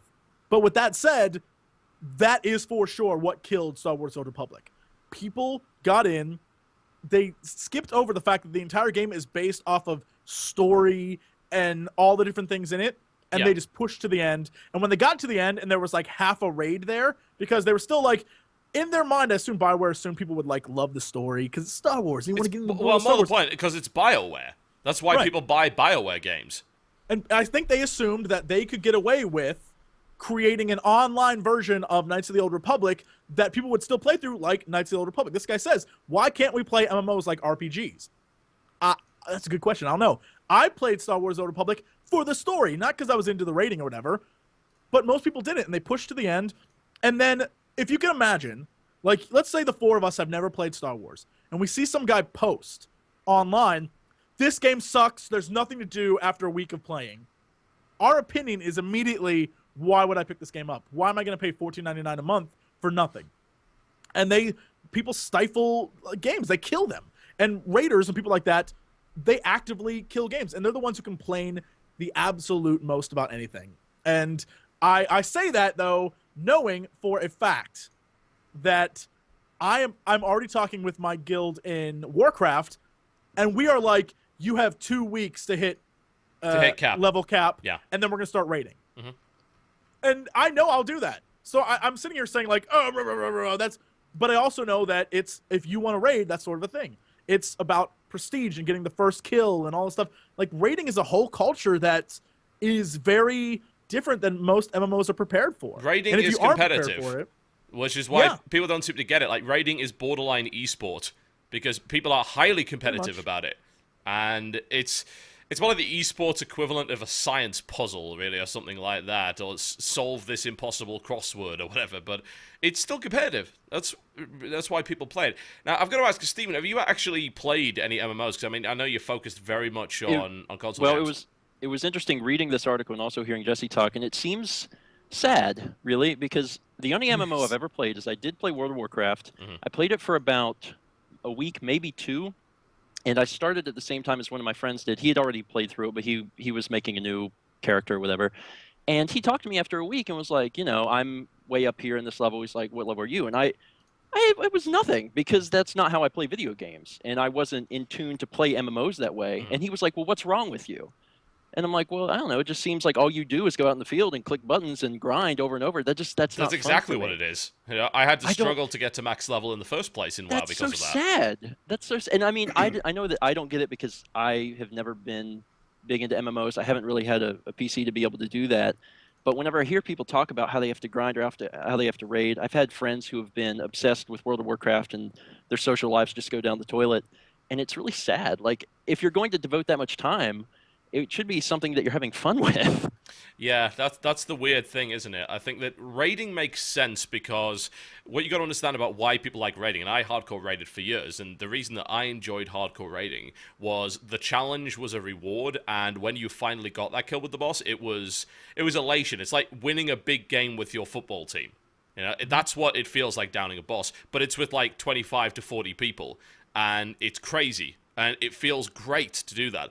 But the further we went into the game, the more the stuff we did, the less interesting it got, and the less of an achievement it felt like bringing down these bosses. And eventually, once that aspect disappears, you look at it and it's like, this is a repetitive grind fest, which is essentially little more than a choreography class. You know, you have to be in the right place at the right time, doing the right thing. Yeah. I mean, it seems to me that most people that are doing this are just, they want to show off their EP-ness. I mean, they want to show that That's it. Yeah, that's they it. do all of this stuff, because I can play a game for hours. I could put 100 hours into Skyrim. No one knows what I've done but me. I loved it. You know, it's for me, and I'm enjoying it. I don't have to go online and show other people. And, you know, once again, I don't understand the whole culture thing of it because I've never really played them, but It's one of those things that it's the same thing with achievements. Like, achievements, I'll sit there and be like, oh yeah, I'm getting achievements. But it will always hit me after I spent like hours doing whatever it is I did to get that. I'm like, this console, this game, whatever, eventually I will not be playing it, and everything I just did will be for nothing. Like, it makes you feel, it's like one of those things like, oh, I've got to do this, I got to do it. But really, you've achieved nothing. You like, it makes you feel good. It's the same thing with raids. You do it, and you beat it, and you keep doing it and doing it and doing it and doing it, and you keep getting loot, and it's great, and you look cool. But then, WoW's the best example. Next expansion comes out, and the last 6 months of your life, totally, like, why did I spend all that time raiding? I don't know, because I want to look better than everyone else. You push the reset button at that point. Maybe it's a situation where now that I'm older, I'm married, I have a lot of other responsibilities besides just playing video games. I value my time so much more. So to hear someone like playing an MMO where they're just grinding over and over and they're not even having fun doing it, that's awful to me. Yeah. It's depressing. Well, I first started playing Warcraft with some friends. This is like, I mean, I basically played it up until Cataclysm, and then I decided to stop. But I actually took a couple of breaks between then. The first time I walked into that world, it was so wonderful, right? And like, it just sucks you in, and I'm walking around, it was amazing. And just like Jesse, I love the lore, and I love doing all the little side quests, and like, questing for me was really fun. Now, I played on a PvP server because I'm also very competitive, so I wanted that aspect of the game. But eventually, my friends that got me into the game were like, "Hey, man, if you want to play with us and be in our guild, and like, you have to hurry up." Yeah. And then it took a lot of the fun away from it for me. And then I turned into a really competitive person, and then then I became that person who is fueling what this guy's argument is. And I got to endgame of Burning Crusade, and then at that time, Burning Crusade came out, and we just like, all right, man, like Jesse said, you have 2 weeks to hit level cap, and then we're raiding, and you got all this loot, and we're doing PvP. And then I got bored, and I sold my account for $900 because I had 3 level 70s, and I was like, all right, I'm done. I wish I could sell my account. You have any idea how much stuff is on that thing? That would be worth a freaking fortune. Like original Murky and all sorts of crazy stuff like that. Good God. I've got to ask, so someone made a very valid point on Twitter that I was about to bring up, although he didn't phrase it quite in the way that I would have. And he says, that Reddit post you're discussing is silly. In most instances, excluding Tor, MMO pre-endgame content is worse than RPGs, which is why you can't treat them like RPGs. So is actually the problem with MMOs that they're shit? Is that the problem? They're just shit games. I will honestly say, Guild Wars 2, I truly, and people are going to hate me for this, I think besides like the stuff that you do is like, it's kind of shit. The way you do it's awesome, but the stuff you have to do, it's grinding. You are grinding, except they put it in a way that's sort of like, oh, it's fun to grind, but you're still grinding. But doesn't that then like apply you're grinding. What about if we then apply that to say something like Torchlight 2, for instance? Like, that's just grinding, right? What makes that different? Why is that fun and yet that isn't? That's a good question. I thought Diablo 3 was just grinding. You're grinding for loot. Okay. I mean, there was a story there, but after you beat it the first time, you're grinding for loot. I think WoW there's a story, and I think this is actually something that I've said many times, but I felt like Cataclysm, the reason why people hated it so much is because Blizzard went back and redid the 1 through 60 zones and made them amazing. If you play 1 through 60 now, the story, the lore, the way it's presented to you. I remember doing the whole Stone Talon series in beta, and I genuinely enjoyed it, which takes a lot for me. It's really good. Because I saw through the veneer of questing very early on in my kind of WoW career, and I'm like, this is... And I got into raiding because everything else in WoW was boring, but I think it was just like... And I really enjoyed raiding, I genuinely did, and, you know, up until probably the end of my WoW career when I stopped playing, I was still enjoying raiding to some degree. But... yeah, they actually genuinely made some stuff that was kind of fun. But even then, it's still worse than an RPG, like a general RPG. Like, you compare the original Knights of the Old Republic to, say, World of Warcraft, and like show me a single quest line in World of Warcraft that is even close to the stuff that you do in KOTOR, and there isn't anything. Like, but it's that kind of thing where they spent all their time. The reason why people were like, "Wow, Cataclysm's so bad," is because the Raiders were like, "Cataclysm's so bad." And it's because Blizzard spent all their time and effort rebuilding this world, redoing all this stuff, and that part is amazing. But the raids are like boilerplate raids. It's the same, like you fight literally some of the same bosses over and over again. It's the same mechanics from previous things. And so raiders were like, F it, this is boring. I've done this before. It's too easy. And that's why like raiders, like the guys who are very hardcore, they determine the fate of a game. Especially MMOs. Meanwhile, if you're an RPG or you're a single-player game, you don't fall under that scrutiny because anyone can play you and anyone can play you how they want to play you. Skyrim, you can play that game in a million different ways. RPGs, you can play those in a million different ways. You can do all sorts of different things. In fact, MMOs suffer from the fact that it's a community-based game because the community, look, there's some dicks out there. And unfortunately, like with the internet or anything else, you're like, I don't know if it's an alpha state or whatever it would be, but your super ego, or when you're online and there's no retaliation for being, you know, your real true self, people are assholes on the internet. And it only translates over onto MMOs because now they have a goal. They're assholes with a goal. And so that's just a whole nother world. And so that, I think, is, they won't censor themselves. And they will say, this game sucks because insert whatever. People are so jaded, too. You know, it's just like the movie industry. It's like there are some movies that come out and they're awesome, and there's so much that gets put into it, and the visual effects and everything. And you're like, 10 years ago, this would never happen. But now that it happens so frequently, we expect more and more. And it's becoming like an exponential expectation. And so I think that with MMOs especially, it's like, fuck, man, Warcraft is an enormous game. And like there's so much that goes into it and the world is so crazy, but after you've played it and you beat it, it's like, all right, well, now what's next? And it's not like what's next to this degree, it's like what's next, you know what I mean? And I think that's kind of where people are like, and this is actually a thing with Guild Wars 2. Guild Wars 2, that world is massive. There's a ton of stuff to do. The random, like, I guess they're not random, but the events that occur, like if you stumble onto something, there's some really amazing ones. Given that I don't like the story, I still think there's some really amazing events in that game. The PvP is over the top stellar. The worldview world is like some of the most amazing things ever. But because once you reach level cap, once you hit 80, finding stuff to do, the dungeons are like playing Diablo 3, where you can grind through and you suffer through the dungeons and your loot's completely random. So it's like, well, I could do this for 2 hours and get nothing useful. Or, you know, and it's this entire thing that it's that raid community that's like, this game's garbage because I can't do anything after I power through the game in a week. And now people seem to miss that games like this are long term. So and this is gonna, trust me, this will happen in WoW. Mark my words, it's gonna happen. A week and a half in, 2 weeks into Mr. Pandaria, after people are raiding and they beat the first raid, people are gonna be complaining. The thing is, like, there's nothing to do. Haven't they kind of built against that this time around, though? I'm not going to play it, but one of the things that I really like from Pandaria is the whole challenge system. Like, because here's the problem, and it's not only player-driven. This is where I think this post that is on Reddit, which, again, you should all read, because I think it's a very cool idea, even if I don't think it's 100% right. This is where I think it goes wrong. Because what this guy's essentially saying is, you guys are idiots, stop demanding that stuff be fed to you on a silver platter and make your own fun. The problem is the game isn't good enough to make your own fun. This isn't fucking Minecraft. People were able to make their own fun in Minecraft even if the game sucked. You know, in alpha where it had no features, no end game, no nothing, you could still have fun in that because you had the ability to make your own fun. You cannot do that outside of role-playing in games like WoW. What fun is there to make? It is a theme park. If you've been on all the rides, or even if you don't like roller coasters, you're in the shit.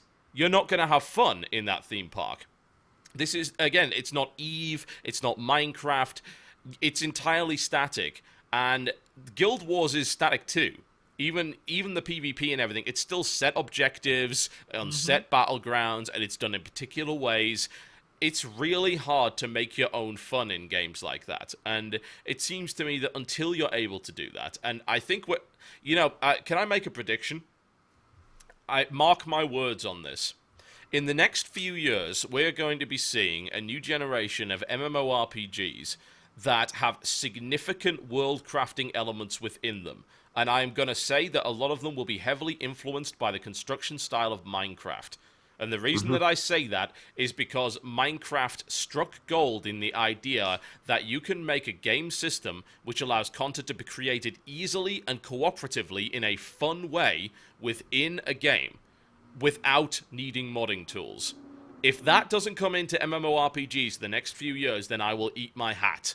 Is that a weird shift that they've had? Because remember, Star Wars Galaxies was all about you can build towns and you can build forts. Yeah, it was and then there. People were like, and Eve has it to some degree as well. But even then, if you were to take the Minecraft system, then it's way, way beyond that. It sounds simplistic, but even in Eve, it's like we can build a thingy. We can build a station. We can build a pause, a player-owned station, or in the case of Star Wars Galaxies, we can build a house, but you can't build a house. You can't build it from brick to brick up. You can't create something entirely unique. Exactly. Yeah, you can't play The Sims, and I think that actually that does need to be there. I think that's going to happen. I really do. The Sims is fun, but Minecraft is fun too. Yeah. If The Sims actually also had proper questing stuff and shit like that, that would be great. And isn't that what Sims Medieval? Buy some milk. Yeah, absolutely. Sims Medieval had that kind of idea. It's just the idea that you craft a world of your own, and that I think is really important. This brings us back to, I think we've had this discussion before. I think you, just like we're waiting for the day when the virtually non-existent super MMO comes out. Yeah. One that has everything that we want, but for some would be impossible to make at this point, because basically we want something where you can change and create, manipulate the world and in do a massive so easily. MMO world. And cooperatively. Yeah. It's because some people were pointing out, the Foundry system in Star Trek Online, the mission system in City of Heroes, the Architect mode. This is fine, but no, what Minecraft did right, which is what everything else before that has done wrong, is you made making stuff a part of the game. It wasn't a separate editor. It's the game.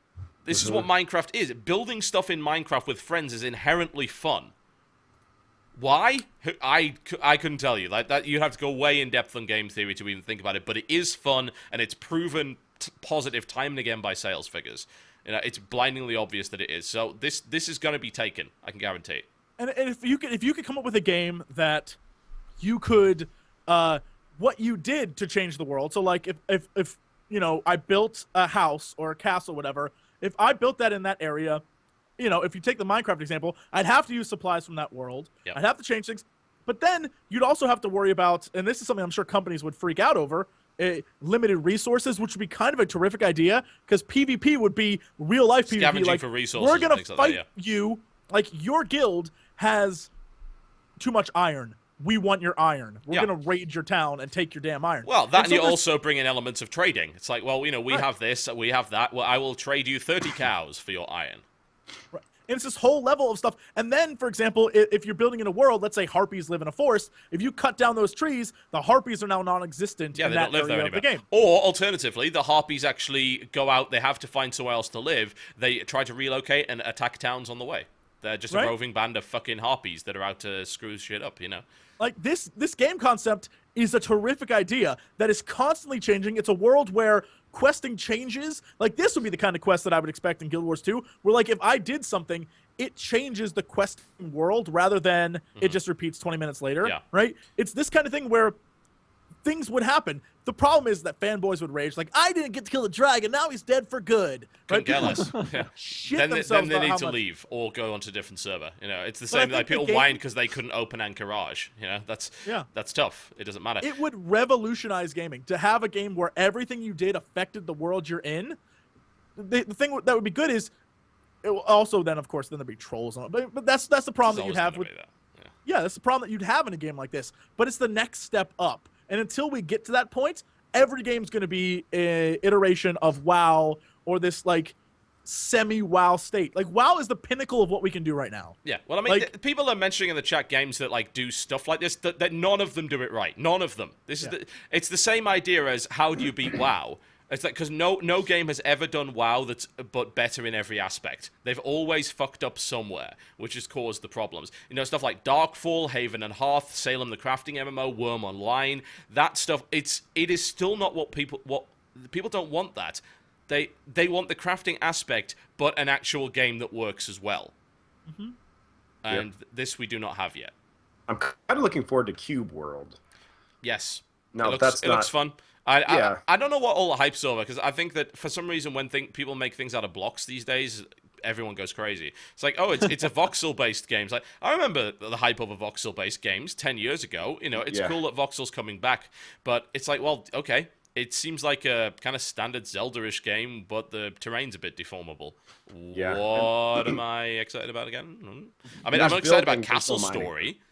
That looks Oh, yeah. cool, but the Cube World, I mean, I'll play it, but Just think of the crafting. Oh, I just had like an epiphany. Like this game, this fake game, if you're building a house, like I need to build a house, you have to go farm the materials, which then change the world. So you have to build like quarries and shit.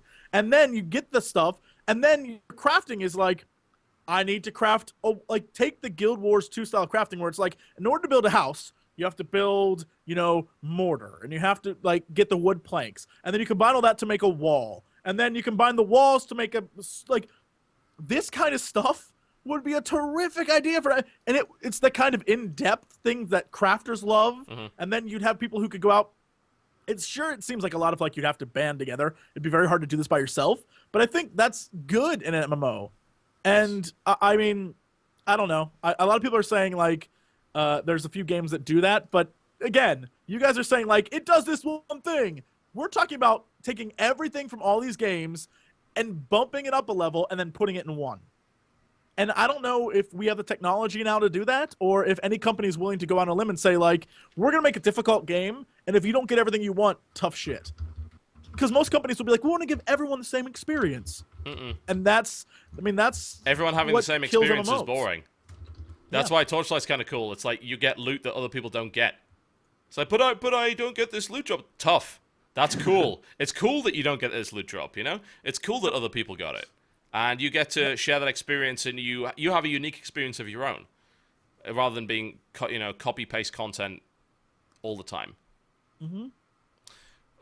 Well, there we go. I guess we just invented an MMO that's never going to happen. But it's like we invented all of this, and now to code it. Well, shit, we're fucked now, so never mind. Let's just go on to something else. Well, I think we've wrapped that up quite nicely. Let's just do releases, and then I guess we'll wrap the show, because we've already been going on for 3 hours now at least. So it's dragging on. It's good. It's a good discussion. So I think I said this at the beginning, the best podcast ever that no one will watch. Sure they will. There's not enough ladies on the show, is what I'm saying. We built Guys, it off last and I'm time, not although one of Grendel those was ladies, pretending to be Your a lady, your so- energy drink. Oh, that's right. There you They'll go. watch it now. Use this as the picture, and they'll watch it now. Oh yeah. Problem That's the solved. logo. Like, what? For reals? Pants down. Like, let's do. Oh, it's not for reals. It is not indeed for reals. That was a scene. I call that guy trying to masturbate to Dodger, but getting 4 guys. And scene. Release dates. There are Which times when I happened. just want to, there are times when I want to turn Jesse off, and I can. All right. He no longer appears. All right. let's talk release dates. So, what's come out this week and is coming out? So, Borderlands 2 is already out. That's the big release of the week. Already out in the US. It is coming out on the 21st. Is it the 21st? Yes, the 21st in the UK and probably the 20th, I believe, on Thursday in the What is EU. this? Borderlands 2. So, Oh yeah, it comes out Thursday at midnight. yes, Thursday at midnight. Yeah, so PC, Xbox, and PlayStation, of course, available for that. PC version is by far the most superior. There's not even a question about that. It blows everything else out of the water. So, well, worth having a look at that one. What else we got? Yeah, Torchlight 2 that's a universal release, also on the 20th. So that's tomorrow. That's available across the board, regardless of where you live. So, you can get that one for $20 or your regional equivalent, which is really rather reasonable. What else have we got? Train Simulator 2013, ladies and gentlemen, also on the 20th. So Borderlands has got some stiff competition. Playing it tomorrow night for Fan Friday. It's happening. Mm-hmm. Now, what was supposed to be coming out is Baldur's Gate Enhanced Edition, but that has now been delayed. So that is not coming out. Not for a little while, at any rate. They apparently pushed that back to November at least, so hopefully they won't screw it up. We'll see. Their co-founders left, and then they pushed the game back. Indeed. Let's see, what else have we got? Well, I have a few little trailers actually that would work very well here. So there is a game coming out on the 27th, which is next week, and it is called Half Minute Hero Super Mega Neo Climax Ultimate Boy on the PC. I'm sold. I'm sold. Let me show you the trailer, and then we'll talk a little bit about it, because I have actually played a little bit of this on the PSP. So let's take a look. Marvelous AQL.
Well, that was the most metal thing I've seen in a while. Holy hell.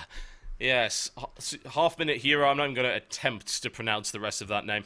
So this game came out on PSP a little while ago. And by a little while ago, I mean years ago. And the whole point of the game is it is a bunch of mini RPGs. You have to save the world in 30 seconds or less, because the world is about to be destroyed in 30 seconds. Which is kind of crazy when you think about it. But there's various ways of like either turning back time or delaying time and things like that. But you still have to beat the evil lord in 30 seconds. 30 real seconds, not 30 Dragon Ball Z seconds. Real seconds, yeah. So, Next time. It doesn't take 5 episodes to screw in a light bulb or anything, no. So, yeah, it's actually kind of neat. They've stripped the RPG experience down to kind of bare minimum. The way that you fight is you just kind of run at the enemy and it dies, or you die. I think you can use potions and things like that, and you can upgrade items, but there are, as it said, about 68 RPGs in this game. It's just every level is a little RPG of its own. It's pretty awesome. fun. I love, like, the stuff to full of new content as well. The 4-player battle mode sounds really interesting. I wonder how that works. But yeah, I'm all over that game. I loved it on PSP. It was ridiculously fun. I still play it on my Vita every now and again. It's definitely worth it. I'm a big fan of minigames, and I think a lot of people with short attention spans probably are too, which is like the YouTube audience. Yeah. Well, the entire game is a giant minigame then, essentially. It's just 3 that's hours all of it the is. podcast later. Yeah, quite. Yeah, that's Like, true. But yeah, You all are an exception. keep a lookout for it, folks. It is actually coming to Steam, which boggles my mind. It shouldn't even be coming to Steam, but it is. So you can look at it on the 27th, which also happens to be the date which the next game on our list comes out of. It is by... Yeah, it's by the same guys that brought you Angry Birds. Rovio? Rovio, yes. It's called Bad Piggies. Let's take a look. They so bad.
I don't know. Does anyone else think that looks surprisingly not terrible? I Agreed. think it looks kind of fun. It looks kind of alright. That pig that went like actually had me cracking up. I was like, that's kind of funny. But it also reminds me a little bit of Happy Wheels. There's a little Happy Wheels going on there. Definitely. Yes. It's also Banjo-Kazooie nuts and bolts. Very much so. The whole building vehicles thing in order to get through objectives, which is... It's not a great comparison, considering that game just shouldn't have even been a Banjo game, but still, it's odd. It's a really odd-looking game. This wouldn't have to be a pig game. I mean, this could be anything, but they're Yeah. using characters, so people will be like, Yeah, "Oh, hey, the 'cause pigs! I love it'll those sell guys." millions of copies. Like, if you're sitting on a property that ridiculous, and for some reason people are obsessed with it, and why in the hell not, you know? Yeah. Yeah. It reminds me of the Flugtag contest. Is that what it's called? Yes, The red yeah. thing? Yeah. Where they're just like, we're going to put together this flying machine and see if it works. That's what that trailer reminded me of. Yeah, Again. one could also view it as kind of a... Well, there's people in the channel are making comparisons to Kerbal Space Program. So, well, no, not really. It's like Kerbal Space Program is very free-form. You do whatever you want in Kerbal Space Program. You set your own objective. When it comes to this, it's like, there is a level, you can 3-star it. It's build something that and then use the items at the appropriate times. It's a puzzle game, one way or the other, with some basic physics involved in it. It looks alright though. I mean, I'll probably end up picking it up because it'll probably only cost like $1 anyway. So might as well. Are you quite alright? I'm dying. Oh my god, I'm getting over this sickness, as you guys can already tell. And every time Jesse makes me laugh, I'm like, I'm gonna lose everything from here out. That's a good job. That doesn't happen very often, then, isn't it? What are you saying, Ooh. That damn laugh is amazing. That sounds like something, but I'm not. I Goofy. can't put my finger on it. Goofy. Sounds like a cartoon character. It does. Yeah, Yep. it's goofy. Yeah. You goofy? Yeah. I'm getting from it. I realize I'm gonna have to watch that trailer again later just to hear that Pig King go like. Why does that entertain me You so are much? easily I marketed to, don't Jesse. understand. Let's be honest. Like, everyone here is going to pick this up anyway in some form, aren't they? Like, come on. Oh my god. It's on every format. I will not be buying it on PC because it'll cost 10 times the price. I'll get it on iPad and it'll be like $1 or whatever. But yeah, I mean, it looks alright, you know, for a little casual game. It looks okay. It looks interesting at least, which is more than I can say for Angry Birds. Did you try Angry Birds in Space? That's not too Yeah, bad. I did actually. I played that game, and people got very angry at me for even playing it because I got the PC version and I did WTF is Angry Birds in Space. and they were like, "Ah, you sell How out." dare you? How dare you? How many views did that get? It's got a different mechanic. 228,000, not as many as I thought it would. But I mean, Angry Birds Space is like, it's the same mechanic. It's just got gravity in it. It's really simple as that. It's like, oh, you can go around planets, and I'm pretty sure that mechanic has definitely been lifted from other games. There were definitely other games that did that. So yeah. That is an amazing comment in chat. What's that? I can't believe they're milking the franchise like that. Now, where's my copy of Mario Kart? Mario Kart 7! We're just going to be completely honest and say how many of these bloody games we've put out. I love the fact that they keep changing the naming scheme of Mario so they never get past 3. It's like there's New Super Mario Bros. 2, and then there's New Super Mario Bros. For Wii 2, which is an entirely different game to Mario New Super Mario Bros. Yeah, they hide how many Mario games there have been very, very well. Well, there was Land and World and Galaxy. 3D Land. There's nowhere else to go. Well, there was Land 1, 2, 3. Paper. This is actually true, is that there is no Mario 4, is there? There is nothing is a Mario 4 ever. Like There's no Mario Universe, right? Is that next? Yeah, probably.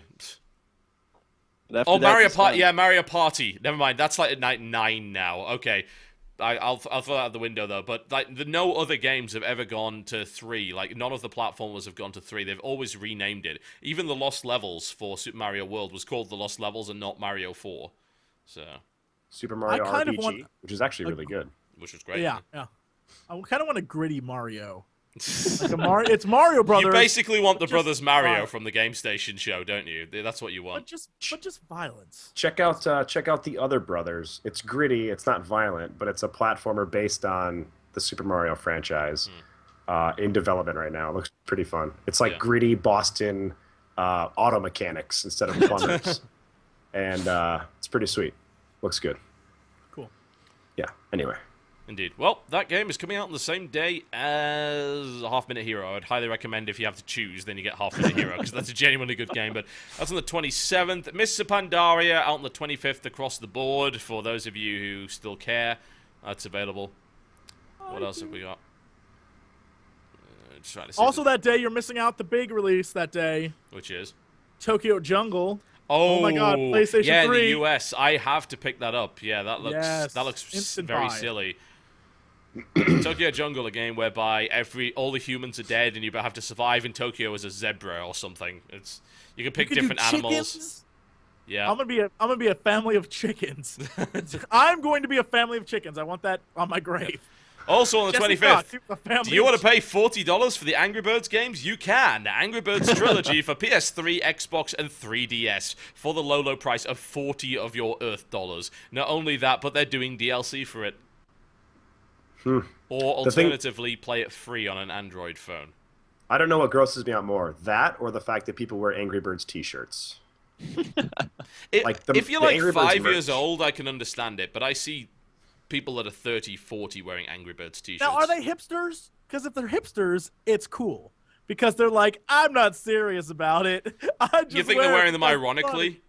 I hope. Yeah. They just they- bought them brand new for $30 a piece. Yeah, they ironically put $30 into Rovio's pocket. Look, I don't question hipsters. I just know that they exist, Hmm. okay? Look, I don't know nothing about it. 27th. Oh, there's also a game, Carrier Command Gaia Mission, which is... there was an old game called Carrier Command a long time ago on very old consoles of which I cannot remember. But this is by the guys that made Armor. So it's interesting to see that they're making another game. It's a 3D remake of Carrier Command. That's what it is. And I played it a long time ago at Gamescom last year, and it was actually alright. I enjoyed my time with it. You get to fly stuff around, you get to drive stuff around, you command a carrier to build stuff, and you blow shit up. Huh. Might be worth it. I will probably play it and bring you a video of it Actually, once it comes out. I think I just saw the trailer preview for that. It definitely has a lot of like really tiny I'm trying to think what you would call that, like micromanagement features to it. And I was like, oh, TV would love this. Yeah, I'd love that, definitely. Oh yeah, someone actually just reminded me that 4 is a misfortunate number in Japan, which would explain why Final Fantasy 4 exists. But Well, isn't it but spelling it is different. I don't know. I think that was the big thing for PlayStation 4. Roman numerals. Hang on a second. Yeah, Final Fantasy IV is actually in Roman numerals, isn't it? Right. Oh, is that a reason? Really? And also, I think the idea was PlayStation 4, the number 4 they wouldn't use, but they would use FOUR. They would have used that. And so like they can use it, they just can't use the number? I don't know. Why not? I'm not gonna. Japan, you so crazy. Yeah, so that's September 25th, Dead or Alive 5 is coming out, which for fighter fans is a big deal. I mean, I love the Dead or Alive series. It's a great fighter, so I'll probably pick that up. We'll see how it turns out. And also Family Guy Back to the Multiverse is coming out on PS3 and Xbox. This will really suck. pushing that game. That is the thing, huh? I'm trying to find out what the hell it is. It's a third-person co-op game. Wow, there's very little available for this. PlayStation 3 360, based on the Family Guy television series and most notably The Road to the Multiverse. Players will get to play as Stewie Griffin and Brian Griffin in an adventure that pits them against Stewie's evil half-brother Bertram. Back to the Universe turns the outrageous world of Family Guy into an action-packed video. This is supposed to be a Wikipedia article, not an advert, but that's exactly what it sounds like. Yeah, it's... The outrageously hilarious world of Family Guy. Wacky used? Wacky is not in this. I'm just doing a Control F for Wacky. Nope, no Wacky. Well, not credible then. Forget Don't want that. to play. I only play wacky games. It's by... I want to know who this is. Heavy Iron Studios. Oh my god. Oh, wow. Okay, guys. Okay, so go Wikipedia, Heavy Iron Studios, and you will see the Hellspawn. Oh, now I gotta go look. This is a studio that exists entirely for the purpose of farming out shovelware based on licenses. Every game they've ever made has been based on a license. That was their credibility driving away at high speed, by the way, in the background. They have made Evil Dead Hail to the King, Scooby-Doo, Night of 100 Frights, SpongeBob SquarePants the Movie and Battle for Bikini Bottom, The Incredibles, and Incredibles Rise of the Underminer, Ratatouille, WALL-E, Up. There's an Up game? What the hell does that involve? It's a flight simulator, I guess. SpongeBob's Truth or Square, UFC Personal Trainer, and Family Guy Back to the Multiverse. Here's the best part. Josh, they are literally like 3 blocks from us. Like, we could go there right now and be like, stop making these games. Shut it down. We're done. Just stop. Oh man. Go do a documentary. Talk to them. No, I'm I sure they'd imagine have a lot to say in their piles of Disney money. Yeah. They're like, You have to swim through the Sorry, sword. what? What? Did you have a thing?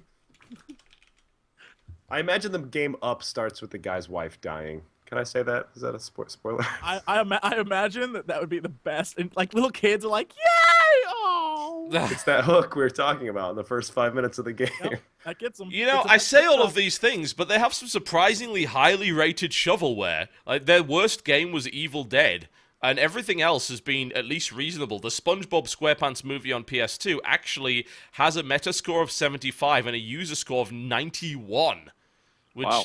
That's kind of ridiculous. Yeah, that is. Apparently, it's a genuinely good SpongeBob game and one of the best platformers to come out for PS2. Well, okay, well, There you go. guess that's me told then. One of the best platformers for PS2. What does that say about every other developer that's making games for that damn console? You guys got beat out by SpongeBob from Iron whatever Studios. Heavy Iron It's Studios. that Nickelodeon Disney money. They're rolling in it. They're like, what up? What up? We made None we made of a game these for are you. amazingly bad, actually. It's very surprising. I wonder when Drake's gonna have his own video game. He's a Nickelodeon guy, right? Rap, pop culture, anybody? I have no Okay. idea what you're saying right now. YOLO. Oh, thank you. Yes, YOLO. I got you, bro. I got you. YOLO. Christ. One of the Reddit comments was like, or a meme, YOLO, back in my day, was Hakuna Matata. Indeed, Nice. it was. Very good. Very good. Rightfully so. Rightfully so. But yeah, that's... Alright, well, apparently they make reasonably decent shovelware aimed at children. Okay. If we just made fun of you, take that, company. TGS podcast has spoken. You're irrelevant now. Oh my. Sales affected. Yeah. Me and Jesse will be there tomorrow to shut down operation. The sales won't be affected in any I will way. be there We are to not make their money off. demographic. They don't care. Next podcast will be like, you know who's the best gaming company in the world? As there's like stacks of money. In the back. Iron Gaming is really Heavy good. Iron Studios. They're the best. Seth MacFarlane is the podcast guest. Wow, Seth, that's a hilarious story. Why don't you tell someone? Do you have a song you could sing? Like, Do Stewie's voice. Do Stewie's voice. I hear that Stewie character is hilarious. Can you do his voice for us? That'll be the podcast. TV will have to mute me, but he can't. Because I will try. Disney will have hacked Skype, and there's nothing you can do. Oh, God. Oh, yeah, that pretty much wraps up the releases, folks. So do keep an eye out for everything we've just mentioned, if you can remember any of it. Especially if it's from Heavy Iron Studios, because that could be great. They remember that now. Yeah, indeed. What were we talking- That's pretty much the end of the show, I think, because we don't have time for anything else. We've been on for over 3.5 hours, so I think it's probably time to wrap things up. So let's talk about what's coming on our channels this week. So, Stephen, why don't you start us off? What you got? Me and my wife are just finishing up Little Big Planet 2. We've been doing community levels that people recommend. We've been doing them one at a time, so people could leave comments and we could check them out. And, Sure. and it's been going well. That's about to end. We're going to be starting Donkey Kong Country 2 in October. Great game. Skyrim is going strong. We do Skyrim one at a time also. We've been doing that since it came out, and it's really cool because people can, post something. Yeah, Good call, buddy. Good call, buddy. it's hard, but whenever you talk about Let's Plays, it's not exactly shoveling them out there and producing as many as possible. Yeah, absolutely. If you do that, you're an absolutely terrible person. So it's a little different. And then the cream of the crop right now is I actually started doing Pokemon Leaf Green, and we're doing it completely different. It's not very serious, very comedic. And actually, me and my friends are drawing all of the Pokemon and making fake stat sheets. Okay. So as you encounter the Pokemon, it comes up with our wacky drawings and like the crazy information about it. So it's a lot of fun. People should come check it out. All right. Well, you can check that out over at his channel, which is, of course, Beneath His Face right now. That's on the logo there. It's very easy to find out. Mr. Josh of IndieStatik fame, what are you up to? I have a couple reviews coming out this week. One is a game called Nikki and the Robots. It is a game that is absolutely adorable. It's a 2D platformer where you play a girl in a cat suit, and she has to save the world by controlling a series of robots. The game is only one episode right now, and the idea behind this developer is that it's a pay-what-you-want game, but if they reach their next goal, then they'll put out episode 2 and so on. So rather than taking it to Kickstarter, that's kind of how they're crowdsourcing the game. And then, so that game's awesome. I got some Hotline Miami stuff for you guys, which is Cactus's You actually first get that thing commercial working? release. Because I had terrible sound problems with it.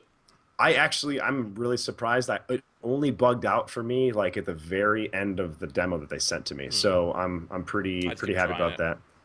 And then what the heck else do I got? Oh, top 5 free indie games, which are going to be sweet this week. I'm not going to spoil it, but that's all the stuff you can look forward to coming up. Very nice. Jesse, what you got? For those who have watched the channel recently, we finished up pretty much every game that we had before, except for Skyrim, which is like Steve-O, is one of those things you just play and get feedback and keep going. But Star Wars, I finished up the Sith Inquisitor storyline, so if you want to see the ending of that, it's amazing. Also, pretty much every other... I finally beat Amnesia Justine. Even though I tried to beat that many times, I finally just buckled down and beat it. Sure, the game bugged out, and I cheated to win because the game bugged. I'm never playing it again. Done. It's never happening. It's a frustrating mess of a game. Then, now I've installed a new SSD, so now I'm actually... a whole new slew of stuff's coming your way. Dead Space, people wanting to play that. I'm having a freaking blast. I'm glad people are enjoying that. It's actually a really fun game if you don't try to make it like, oh my god, it's so scary. It's actually a really fun game. And we're also doing Revelations 2012, which is great. Thursday, Kendra and I are playing that. Thursday, myself and the RPG makers are, besides doing RPG stuff, we are going to do Borderlands 2 because people have been requesting that forever. So we'll throw that out there and see if people want us to keep playing it. But we'll play a little bit of it. And Fan Friday, you should probably tune in this Friday to see me race trains because it's going to happen. And I'm trying to think of anything else that's major. Guild Wars 2. My guild is on Borderless Pass. We are in a WVW guild. We are awesome unless people cheat. Wave of Babies is the commander of the enemy force. And basically it just sends people to invade our guild and then spies on us. I'm gonna get you so bad. Now that we know, I was so innocent and stupid. I was like, why would anyone ever do that? Oh, they do it, and they're dicks about it. And then Hoodwink is coming as well. So all those things are coming down your eye holes, and hopefully you'll love that. And also, I would suggest, if you haven't, go to the Game Station page. I just did a Warcraft trivia, and even if you're not a fan of Warcraft, I beat it on hard mode. I'm asking you to go to hard mode. I played far too long in that stupid game. Besides my funny jokes and my witty comments, you should watch it, because if you beat the hard mode, you get the greatest wallpaper ever drawn by, let's say, a small child. It's amazing. The wallpaper is terrific. And I basically, at the end of the video, I'm like, yeah, so you win this. And I just make something up on the spot. And they went ahead and made it. And it's pretty freaking great. That's so awesome. at least play hard mode. It's really fun. It's on the Game Station site, so. All right. What do I got? Well, this came back today. That is the dead drive from PAX. The data has been transferred. Everything was saved except for 3 minutes of Octodad 2, The Dadliest Catch. And I think I can edit around that. So there's basically, I think, coverage of 7 more games, that including all of, like, Card Hunters, which I really wanted to show people. Antechamber is, that's going to be coming a bit later, because he asked us to kind of keep it very close to the launch, because Antechamber is a very unusual, very unique kind of game that's pretty much going to need all the help they can get, I think. And I think that putting it out close to the launch would make sense. So that's going to be coming like at the start of October. But aside from that, I have the Hawken video, which is probably the cream of the crop. There's not a lot of footage of Hawken. We've got a 25-minute video of the latest build of Hawken in 1080p. It looks gorgeous. It's everything cranked up to max, and I'm kicking the shit out of people. It's brilliant. So you'll be seeing people are dying, is what I'm saying. Yeah. I'm just kicking the shit out of them. Yeah, pretty much. I've got Code Hero, which is really interesting. It's a game that teaches you how to code. And That game is crazy. Yeah, I have it, and it's like it does it. What? Yeah, it's a game that teaches you how to code. Yeah, you've got to like modify stuff. Like you attack this dragon that's got 5,000 HP. So it's like, I can't mod it so he doesn't. Yeah, you change his stats. Like you go into the code and put him down to 1 HP, or you make your sword hit him for 5,000 damage. So it's really interesting. It's like it's incredibly alpha right now. There's no question. It's a mess. But the cool thing about it is that you could actually fix the game from within the game. Mm-hmm. It's just ridiculous. They're teaching you how to use Unity, and like their idea is that like hopefully more indie gamers will spawn from playing that game. From playing Code Hero. Yeah, it's an insane idea. That's how we make our MMO. We learn from this game. Done. Yeah, bugger that. But and also the game called Cannon Brawl, which is a really cool kind of action RTS where you are. It's kind of like it's a cross between Worms and playing a side-scrolling RTS. You fly around as an airship, dropping buildings and shooting the shit out of things, and that is the game that G4 didn't get to play because they were being dicks. Just FYI. What? What happened with that? Oh, the G4 story was like the last couple of episodes. A bunch of guys from it was X-Play actually, rather than G4, because I really like the G4 guys on the website. But the X-Play guys from the television show rolled up behind us as we were doing our appointment with the Cannon Brawl guys, and I'm playing with the dev and stuff like that, and basically tried to shove us off the system. Essentially, there's like, we're here to do filming now, and it's like, well, TotalBiscuit's here, you can't do that. And it's like, well, can you tell him to leave and come back later? And the devs like, just go away.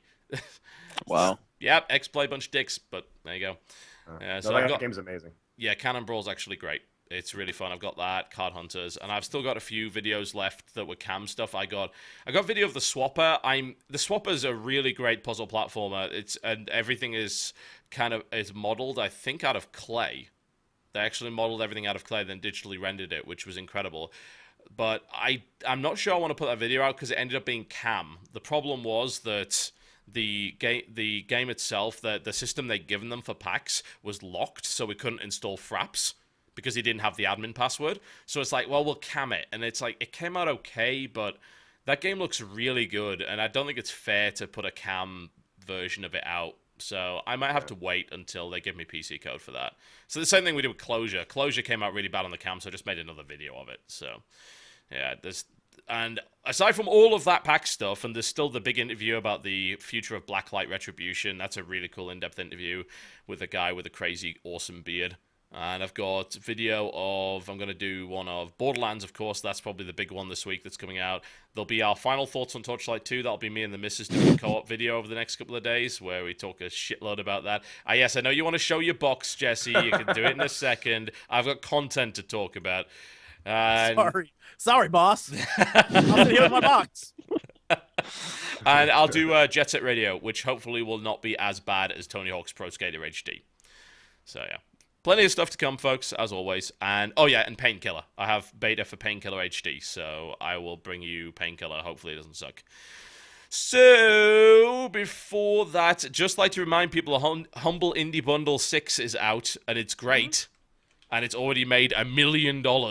So, it's I think, close to that. Yeah, it's about to pass $1 million. So, if you haven't already got the Humble Indie Bundle 6, it's Dust Force, Roshard, Shatter, Space Pirates and Zombies, Torchlight, and Vessel. And word to the wise, they're secret games. They're coming. And I won't tell you what they are, but I know. And they're worth it.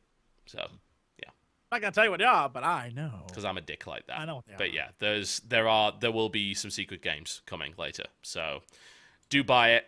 It's very, very it's very much worth it. It's a great bundle. Especially if you like platformers, because it's chock full of them. All right. Okay, Jesse. What's in the box? What's in the box? So, for people who know, the last couple episodes, I've been going on about how much I love Australia. I love Australia for Tim Tams, which are amazing, but I just love Australia in general. So I got a package from, we'll just call him Matt B. Matthias. Yeah, I don't want to, give away his complete name, but he sent me a package, and it came with this that said, regarding your love of going to Australia one day, he sent me this. I don't know if you can see it. It says, New Zealand, all the Tim Tams, none of the murderous spiders. and then he sent me a coin. Basically, he sent me a package to convince me to go to New Zealand rather than Australia. He sent me a coin. He's like, our coins have Majora's Mask on them. And then, to sweeten the deal, Prove it. Prove it. Put it up to the camera, damn it. Show it. Can you see that? No, that just looks like it's made of chocolate. Well, their coins are chocolate Majora's Mask. But then, to sweeten the deal, and this blew my mind. I've never received anything like this in a box ever. I'm coming to New Zealand because I just got this. A whole case of Oh my god, the Holy Grail has been found. I don't there's literally 1,000 boxes. I don't even know what to do. Eat them all, obviously. You're going to have to get a crane. Next podcast, you're going to have to get a crane to get me out of this house. I'm really surprised they survived. I mean, you're shipping chocolate biscuits across the world, really? There's look how many there are, and it's every flavor. You want original? I got original. You want white chocolate? I got white chocolate. But wait, there's more. You want caramel? I got caramel. You want caramel? What the fuck is a caramel? Caramel, damn it. You want I have mint slice. I don't even know what mint slice is, but I got them. I got dark chocolate mint, dark chocolate rum and raisin. Okay, so what is a Tim Tam? The most delicious thing God ever created. It's proof of the existence of God, is what it is. It's proof that religion. It's kind of a kind of sandwich cookie of sorts. I can't. I'm letting you know right now. I apologize to the world. They come from Australia. Because next podcast, I'm gonna be like. You'll just be wheezing. I just walked up the stairs in order to get up here. Save them for the Felicia Day episode, and then just keep doing that the entire time, just eating Tim Tams. The entire episode, Felicia. I would have loved it if this episode just faded out with Jesse listing all of the flavors. Felicia, why don't you love me, Felicia? Do that. Oh God, I lick my fingers. Felicia, why don't you love me? Jesus Christ. That would be the most amazing 3 hours on the internet. This is the end of gaming. Oh, Felicia, We can make an MMO together, baby. Why don't you love me? That's what's gonna happen. God, Hey, you're in for a real treat, my dear. Oh. Oh man. Anyway, I'm coming to New Zealand. Unless Australia can step it up, Australia, I'm done with you. New Zealand, they have hobbits there too, so, you know. Unless Australia sends me a package of Mad Max gift cards. Like, come live the Mad Max lifestyle. Get eaten by spiders. Get eaten by spiders. There's dangerous spiders on. I did not know that until I found this out. So thank you, Matt. It could have said anything. You've literally, like, I receive amazing things from fans, but I've never received basically someone trying to promote their country. Like, come visit us. That's never happened. This must be what it's like to be a celebrity. Finally, I feel like that. Josh is horrified because he thinks there's some guy out there, like, from Australia coming to get him. I just realized I see like there's all these cones on the opposite side of my street, and I wasn't sure if I parked over there or on this side of the street, and I was wondering if my car got towed. And I think it might have gotten towed. God. Like, In New Zealand, you wouldn't have that problem.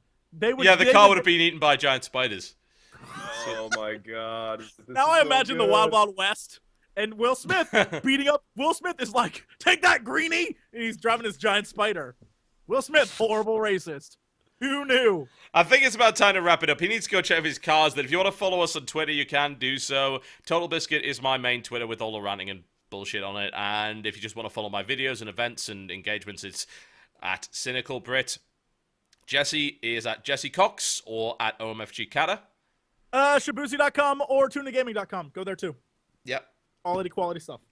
Josh, where you at?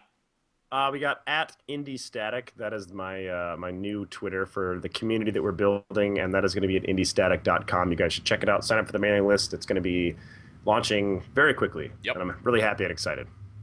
Very cool. Steven. My handle's too complicated, so go to StephenPlays or StephenVlog and click the link at the top. Okay, fair enough then. That works, yep. Check out our channels. They are below. Cynical Brit is the new name for Total Halibut. Both still work, but Cynical Brit is preferred. And TotalBiscuit, of course, my StarCraft channel. My live stream channel, you might be watching it right now if you happen to be watching the live stream. Twitch.tv/TotalBiscuit. I'm doing a lot more streaming lately because my streaming doesn't suck as much as it used to. My internet connection seems to have stabilized, so I've been streaming Torchlight. I've been streaming Heart of the Swarm. And various other games, and it's been a lot of fun, so I would recommend that you check that out. There are VODs of various things, including Torchlight. The entirety of Act 1 for Torchlight 2 is on my live stream channel, some of Act 2 with the misses, and a big play of Black Mesa, which ended up being terrible, so by all means, do watch it. It's awful. Alright, folks, we're about done. Thank you very much for watching the Game Station podcast. I'm going to bed. Thank you, Stephen. Thank you, Mr. Josh from IndieStatik. And, of course, thank you once again to Jessie Cox. Most likely, Dodger will make a return next week. She has been gravely ill, so we give her our best wishes. Hopefully, she'll be back soon. Do remember to check out the Game Station for Game Station-related hub content at youtube.com/thegamestation. My name has been TotalBiscuit. They have been the other hosts. You have been watching the Game Station podcast. I'm sinking slowly into my chair, and I will see you next time. Goodbye. Goodbye. In my mind, I imagine it's like the Revenge of the Nerds party scene where they're just on both sides of the room, just staring at each other. It's like, let me get out my accordion. We're playing games together. I don't know why. I'm sorry. The fuck? I know that's offensive to everyone involved. That definitely was. Yeah, now everyone for the PMS clan hates you. Bear in mind there are several PMS clan listeners to the show. So I know. I'm sorry. You're a dick.